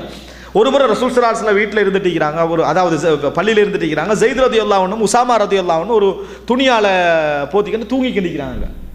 கால் மட்டும் விளங்குது, முகமெல்லாம் கவர் பண்ணி கால் மட்டும், அப்படின்னா 4 கால் வெளியே இருக்குது. முத்லஜி கோத்திரத்தை சேர்ந்து ஒருத்தர் வாராரு, அதுக்கு சொல்லுவாங்க கியாஃபான்னு சொல்லி அடையாளம் சொல்கிறவர். அவர் வந்தவர் இப்படி பார்த்துட்டு, இந்த கால் இந்த காலில் இருந்து வந்தது தான்ட்டார். எப்படி இந்த காலில் இருந்து வந்தது தான், அவருக்கு மேலே அதுதான் அடையாளம், அவருக்கு அதை சொல்ல இதுல இருந்து இது வந்தது தான்ட்டான். ரசூல் ஸல்லல்லாஹு அலைஹி வஸல்லம் நபி வஹி வாரவர் என்ன சொல்லிக்கணும், நிரூபிப்பீங்களா அப்படின்னு கேட்கணுமா இல்லையா? அப்போதானே நம்மளுக்குள்ள சந்தோஷம் அதுதானே. ரசூல் ஸல்லல்லாஹு அலைஹி வஸல்லம் முகம் இயல்பாகவே பளிச்சுச்சு. அந்த வார்த்தையை கேட்ட உடனேயே மலர்ந்தது. உடனே ரசூல் ஸல்லல்லாஹு அலைஹி வஸல்லம் ஆயிஷாவோட வீட்டுக்குள்ளே போகிறாங்க. கேட்கலையா அந்த வசனம், உங்களுக்கு கேட்கலையான்னு கேட்குறாங்க. என்ன சொன்னார்னு கேட்கலையா, இந்த காலிலிருந்து வந்ததான்னு சொல்லி அவர் என்ன செய்கிறாரு, சொல்லுறார் என்று ரசூலுல்லாஹி ஸல்லல்லாஹு அலைஹி வஸல்லம் அவர்கள் மகிழ்ந்தார்கள் என்ற செய்தியை புகாரி முஸ்லிமில் பார்க்குறோம். அவரால் மட்டும்தான் மகிழ்ச்சியாக வாழ முடியும். அவரால் மட்டும்தான் மகிழ்ச்சியாக வாழ முடியும். அறிவு பெருக்கும் செருக்கும் மிகச்சி போய் எல்லாத்தையும் தத்துவமாக யோசிக்கிறோட லைஃப் என்ன செஞ்சிடும், தலைகீழாக போய்க்கிட்டே மகிழ்ச்சியாக வாழ முடியாது. மகிழ்ச்சியாக வாழவே என்ன செய்யாது, முடியாது என்பதை புரிந்து கொள்ள வேண்டும். மற்றவர்களுக்கு நல்ல வார்த்தை சொல்லுங்கள். நமக்குள்ள தத்துவத்தை அவனுக்கு போட்டு அவனை நாசமாக்காம நமக்கு என்ன செய்யணும், நம்ம பிள்ளைகளுக்கு செய்கிற பெரிய அநியாயம் அது உண்டு. நான் நிறைய சொல்ல நினைச்சேன், டைம் என்னனால சுருக்கிட்டு போகிறேன். பிள்ளைகளுக்கு செய்யக்கூடிய மிகப்பெரிய அநியாயத்தில் அது உண்டு. இங்கே வா, படிக்காட்டி என்ன நடக்கும் தெரியுமான்றது. படித்தாவே என்ன நடக்கும்னு எனக்கு தெரியாது, படிக்காட்டி என்ன நடக்கும்னு எனக்கு தெரியுமா அவன்கிட்ட சொல்கிறது. படிக்காட்டி என்ன நடக்கும்னு தெரியுமான்ற தத்துவம் அவனுக்கு தெரியவே தெரியாது. உனக்கு தான் தெரியும், உனக்கு தெரியும். பிள்ளைகளுக்கு படிக்க கொடுக்கக்கூட நம்ம அதான் நடக்கிறது. அவன்கிட்ட நம்பிக்கையை வளர்க்காத காரணம் என்ன, அலிஃபுக்கு ஃபத்தஹ் வந்தால் என்னன்னு கேட்குறது. அலிஃபே தெரியாமிக்கிறவன்ட்ட அலிஃபுக்கு ஃபத்தஹ் வந்தால் என்னன்னு கேட்குறது. தத்துவம் அப்படி சொல்லி கொடுக்கக்கூடாது. உணர்வோட பழங்க. ஆ பா தா எப்போ சொல்லுவானோ அப்போ சொல்லுவோம். தத்துவம் புறவு படிக்கட்டும், அது தத்துவம் தான். அது என்னது, அதுக்கு பேர் தியரி, தத்துவம். அப்படி சொல்ல அவன்கிட்டையும் அதே மெத்தட் நம்பிக்கை வழங்க. இவ்வாறு நீ எப்படியா இருந்தால் நீ நல்லா வருவாய், எப்படியா இருந்தால் நீ தலைவன் தான், எப்படியா இருந்தாலும் ஒரு நல்ல லீடர் ஆகலாம். இப்படி போனால் தான் லீடர், இப்படி போனால் முடிஞ்சுது, இப்படி என்று அவனை ஒரு சைடில் சுருக்காம நம்பிக்கை வளர்க்கக்கூடிய பண்புகளை நம்ம என்ன செய்ய வேண்டும், உருவாக்க வேண்டும். எனவே அன்புள்ள சகோதரர்களை, தன்னம்பிக்கை செகா பின் நஃப்ஸ் என்று சொல்வதை பொறுத்த வரைக்கும் இது ஒரு மிக பிரதானமான மிக முக்கியமான ஒரு பகுதி என்பதை நம்ம புரிந்து கொள்ள வேண்டும். இது அதாவது பிறருக்கு தன்னம்பிக்கை ஊட்டல் என்ற பகுதியில் நீங்கள் பார்க்கலாம். பிறருக்கு தன்னம்பிக்கை ஊட்டுதல் நாங்கள் விடுற பிழையை நான் உங்களுக்கு ஃபஸ்ட்டுக்கு சொன்னேன். என்ன, அச்சமூட்டல், ஆசையூட்டல். இரண்டாவது, பிறருக்கு தன்னம்பிக்கை ஊட்டுதலில் மிக முக்கியமான விஷயம் நல்ல வார்த்தை என சொல்லுதல். அதை எல்லாவற்றையும் சரியா பிழையா மார்க்கத்தில் கூடுமா கூடாது அதை சொல்லணும். அது நான் சொல்ல வரல. உலகத்தில் ஒரு விஷயத்தை அவன் செய்கிற போகிறதுல எல்லாமே ஆய்வு பண்ணிக்கிட்டே என்ன செய்ய வேண்டிய அவசியம் இல்லை. சரி, அவன்கிட்ட தன்னம்பிக்கையை நம்ம என்ன செய்யணும், ஊட்ட வேண்டும். இந்த தன்னம்பிக்கை ஊட்டாத பகுதியில் பாதிக்கப்படுகின்ற பகுதி ஒன்று நமது குழந்தைகளுடைய வாழ்க்கை, நமது குடும்ப வாழ்க்கை, நமது சமூக வாழ்க்கை. ஏன் நாங்கள் ஒரு தன்னம்பிக்கை இல்லாத ஒரு சமூகமாகவே வளர்ந்து கொண்டு வரோம். ஏன்னா நான் இப்படி இருந்தால் என் சமூகத்தை எல்லாரும் எப்படி இருப்பாங்க, இப்படி தான் என்ன செய்வாங்க, இருப்பாங்க. இதுலேயும் ஒரு மிக கவலையான விஷயம், தன்னம்பிக்கை ஊட்டுதல் மிக கவலையான விஷயம். இஸ்லாம் எதை சிந்திக்க வேண்டாம் என்று சொன்னதோ அதை சிந்திப்பது. இஸ்லாம் எதை சிந்திக்க வேண்டாம் என்று சொன்னதோ அதை சிந்திப்பது நம்ம தன்னம்பிக்கை என்ன செஞ்சிடும், குறைச்சிடும். மற்றவங்கள்ட்ட தன்னம்பிக்கையும் அதை என்ன செஞ்சிடும், நம்ம ஊட்ட முடியாமல் போயிடும். எது இஸ்லாம் எதை பற்றி சிந்திக்க வேண்டாம்னு சொல்லிச்சு தெரியுமா? இப்போ நம்ம 2017 இருக்கிறோம். 2048 என் புள்ள என்ன செய்வான், இது நிறைய பேர் இன்னும் யோசிக்க நிற்கிறான். 2048 என்ன நடக்க போகுதோ அப்படின்னு. நீ நாளைக்கு என்ன நடக்க போகுதோன்றதை யோசிக்காம 2048 என்னது. சிலர் என்ன செய்கிறாங்கன்னா, நிலம் வாங்கி போட்டு வீடு கட்டி பேரம்பிள்ளைகளெல்லாம் நல்லா சந்தோஷமாக இருக்கணும் கவலையில் உட்காந்துட்டிக்கிறான். எது பேரம் பேத்திகளெல்லாம் கவலை. ஏன் நீ அந்த அளவுக்கு கவலைப்படுற? அந்த லெவலுக்கு நீ கவலைப்படுறதுக்கு உனக்கு என்ன தேவை, என்ன செய்யுது இருக்குது, யோசிக்கிறோமா இல்லையா? ஏன் இந்த நீங்கள் அதாவது ஒரு விஷயத்தை இஸ்லாமிய ரசூல் ஸல்லல்லாஹு அலைஹி வஸல்லம் என்ன சொன்னாங்கன்னு சொன்னால், லவ் அன்தும் தவக்கலூன அலல்லாஹி ஹக்க தவக்குலிஹி லரஸகக்கும் கமா யர்ஸுகுத் தய்ர் தகுது பிதானும் அதாவது தகுது பிதானும் தருஹு ஹிமாசா. அதாவது தகுது ஹிமாசம் தருஹு பிதானா. நீங்கள் ஒரு பறவையுடைய நம்பிக்கை போல தவக்குல் வைப்பீங்களாக இருந்தால் அல்லாஹ் உங்களுக்கு அந்த பறவைக்கு உணவு கொடுக்கிற மாதிரி என்ன செய்வான், உணவளிப்பான். அதாவது நீங்கள் சரியான தவக்குல் வைப்பீர்களாக இருந்தால் பறவைக்கு உணவளிப்பதை போல அல்லாஹ் உணவளிப்பான். பறவை என்ன செய்யுது, கூட்டில் உட்காந்துட்டு அல்லாஹு தாலா தருவான்னு உட்காரல, வெளிக்கிளம்பி போகுது. வெளிக்கிளம்பி உணவு கொண்டு வர நேரத்திலேயே நான் இன்றைக்கு உணவு கொண்டு வந்து கொடுக்குறேன், இடையில யாராவது எனக்கு வேட்டையாடிட்டாண்ட என் பிள்ளைகளோட வாழ்க்கை என்ன ஆகுமோ ஒன்று வரதில்லை. இப்படி வரதா பறவை? அது முதலாக இடிக்கிற உணவை சந்தோஷமாக சாப்பிடுவோம்னு வீட்டுக்கு கொண்டு வந்து கொடுத்து எல்லாம் சாப்பிட்டுட்டு சந்தோஷமாக தூங்கிடுது. நமக்குள்ள பெரிய கவலை என்னென்னா, இன்றைக்கு சம்பாதிக்கக்குள்ளையே எதிர்காலத்தில் என் குடும்ப வாழ்க்கை எப்படி போகுமோ இப்படின்னு யோசிக்கிறதுனால இன்றைய வாழ்க்கையை உங்களால் என்ன செய்ய முடியாது, சந்தோஷமாக உங்களால் என்ன செய்ய முடியாது, அனுபவிக்க முடியாது. எனவே நம்ம இயல்புலையே என்ன பழகணும்டா, நம்ம நம்பிக்கை இழப்பு ஏன் வருது தெரியுமா? அன்றாட வாழ்க்கையை ஒழுங்காக வாழ முடியாத நம்பிக்கையும், மனைவியோடு ஒழுங்காக பேச முடியாத நம்பிக்கையும், பிள்ளைகளோடு ஒழுங்காக வாழ முடியாத நம்பிக்கையும் வரதுக்கு காரணமே இஸ்லாம் யோசிக்க சொல்லாத இடங்கள் எல்லாம் நம்ம என்ன செய்யறது, யோசிக்கிறது. யோசிக்க வேண்டாம் என்ற இடங்கள் எல்லாம் என்ன செய்யறது, யோசிக்கிறது. நினைச்சு பாருங்க, உலகத்தில் நாங்கள் படிப்பினை பெறலையா? காலம் ஒரு வருஷத்தில் மாறுதா இல்லையா? சிரியாவுடைய நிலவரத்தை பாருங்க. பிளான் பண்ணவங்களோட வாழ்க்கையெல்லாம் எப்படி மாறி இருக்கும்? பிளான் பண்ணவங்களோட வாழ்க்கையெல்லாம் எப்படியெல்லாம் மாறி இருக்கும்? ஒரு செகண்ட்ல அல்லாஹ் தஆலா ஒரு சமுதாயத்திலே வாழ்க்கையை தலைகீழா என்ன செஞ்சிருவான், புரட்டி போட்டுருவான். 100 வருஷத்துக்கு முந்தி சிந்திச்சிருந்தா, 100 வருஷத்துக்கு முறை என் பிள்ளை எப்படியெல்லாம் வாழணும் பிளான் பண்ணியிருந்தா, அவன் என்ன மிஞ்சி மிஞ்சி போனா செஞ்சிருப்பான், ஒரு மாட்டு வண்டி 4-5 ரெடி பண்ணிப்பான். என் பிள்ளைகள் என்ன செய்யணும், தொடர்ந்து எல்லாரும் வண்டியில தான் போகணும், தான் உனக்கு மாட்டு வண்டி, உனக்கு கழுத வண்டி, ஃப்ளைட்டில் போகவே மாட்டான். ஏன் அவன் யோசிக்கிற டைமில் ஃப்ளைட் இல்லையே, அவன் யோசிக்கிற நேரத்தில் ஃப்ளைட் இல்லை, அவன் அவனுடைய அறிவுக்கேற்ப யோசிப்பான். எனவே நம்ம சிந்திக்கிற நேரத்தில் சிறந்த முறையில் சிந்திப்பது நம்ம நம்பிக்கை என்ன செய்யும் வழக்கம். அதுக்கு என்ன வழி, இஸ்லாம் எந்தெந்த இடங்களில் மட்டும் யோசிக்க சொல்லுதோ அந்த இடங்களில் மட்டும் என்ன செய்யறது, யோசிக்கிறது. எந்த இடங்களில் யோசிக்க வேண்டாம் என்று சொல்லுதோ அந்த இடங்களில் நம்ம என்ன செய்யக்கூடாது, யோசிக்கக்கூடாது. இவைகளும் நம்ம நம்பிக்கை என்ன செய்யும் வழக்கம். அன்புள்ள சகோதரர்களே, இந்த செய்திகளெல்லாம் நான் உங்களுக்கு சொன்னதற்கான காரணம், தன்னம்பிக்கை என்பது எங்களிலும் வளர வேண்டும், பிறரிலும் நாங்கள் தன்னம்பிக்கை என்ன செய்யணும், வளர்க்க வேண்டும். அவர்கள்ட்ட எந்த அளவுக்கு என்று சொன்னால், ரசூலுல்லாஹி ஸல்லல்லாஹு அலைஹி வஸல்லம் அவர்கள் சில பொழுதுகளில், ரசூல் ஸல்லல்லாஹு அலைஹி வஸல்லம் அவர்கள் சில பொழுதுகளில் கடுமையாக காரமாக மக்கள்கிட்ட என்ன செஞ்சிருவாங்க, ரசூல் ஸல்லல்லாஹு அலைஹி வஸல்லம் அவர்கள் பேசுகிறாங்க மறுமையை நிறுத்தி. அப்போ அல்லாஹு தஆலா வசனம் இறக்குறான். அல்லாஹ்வுடைய, அதாவது முஹம்மது ஸல்லல்லாஹு அலைஹி வஸல்லம் அல்லாஹ் தஆலா நேரடியாக வசனம் இறக்கி என்ன சொல்கிறான்னு சொன்னால், எனது அடியார்களை கஷ்டப்படுத்த வேண்டாம், யஸ்ஸிரு, இலகுவான செய்திகளை அவருக்கு என்ன செய்ய சொல்லுங்கள், வலா துஅஸ்ஸிரு, கஷ்டப்படுத்த, பஷ்ஷிரு, நன்மாராயம் கூறுங்கள், வலா துனஃபிரு, ஓட வைக்க வேண்டாம். இதைத்தான் பஷ்ஷிரு, நல்ல செய்தி சொல்லுங்கள், வெறுப்படையக்கூடாது. ஒரு முறை ரசூல் ஸல்லல்லாஹு அலைஹி வஸல்லம் எப்பவும் என்ன சொல்லுவாங்கன்னு சொன்னால், அபிஷிர், உங்களுக்கு நல்ல செய்தி உண்டாகட்டும். இப்போ தத்துவமாக யோசிக்கிற ஒருத்தர் இருப்பான்னு சொன்னனே, ரசூல் ஸல்லல்லாஹு அலைஹி வஸல்லம் ஒருத்தர் என்னமோ கேட்ட நேரத்தில் சொல்கிறாங்க, அபிஷிர்னா உங்களுக்கு சுபசோபனம் உண்டாகட்டும்னாங்க. அவருக்கு கோபம் வந்துடுச்சு. அவர் சொல்ற, அக்ஸர் தமிழ் புஷ்ரா, எப்போ பார்த்தாலும் சுபசோபனம் உண்டாட்டு சுபசோபனம் உண்டாட்டு தான் நீங்கள் என்ன செய்றீங்க சொல்கிறீங்கன்ட்டான் ரசூல்லாங்கள்ட்ட. ரசூல் ஸல்லல்லாஹு அலைஹி வஸல்லம் உடனே மற்ற நபித்தோழர்களை பார்த்து சொன்னாங்க, ரத்தல் புஷ்ரா, அவர் சுபசோபன செய்தியை மறுத்துட்டாரு, உங்களில் யாராவது ஏற்றுக்கொள்வீங்களான்னு கேட்டாங்க.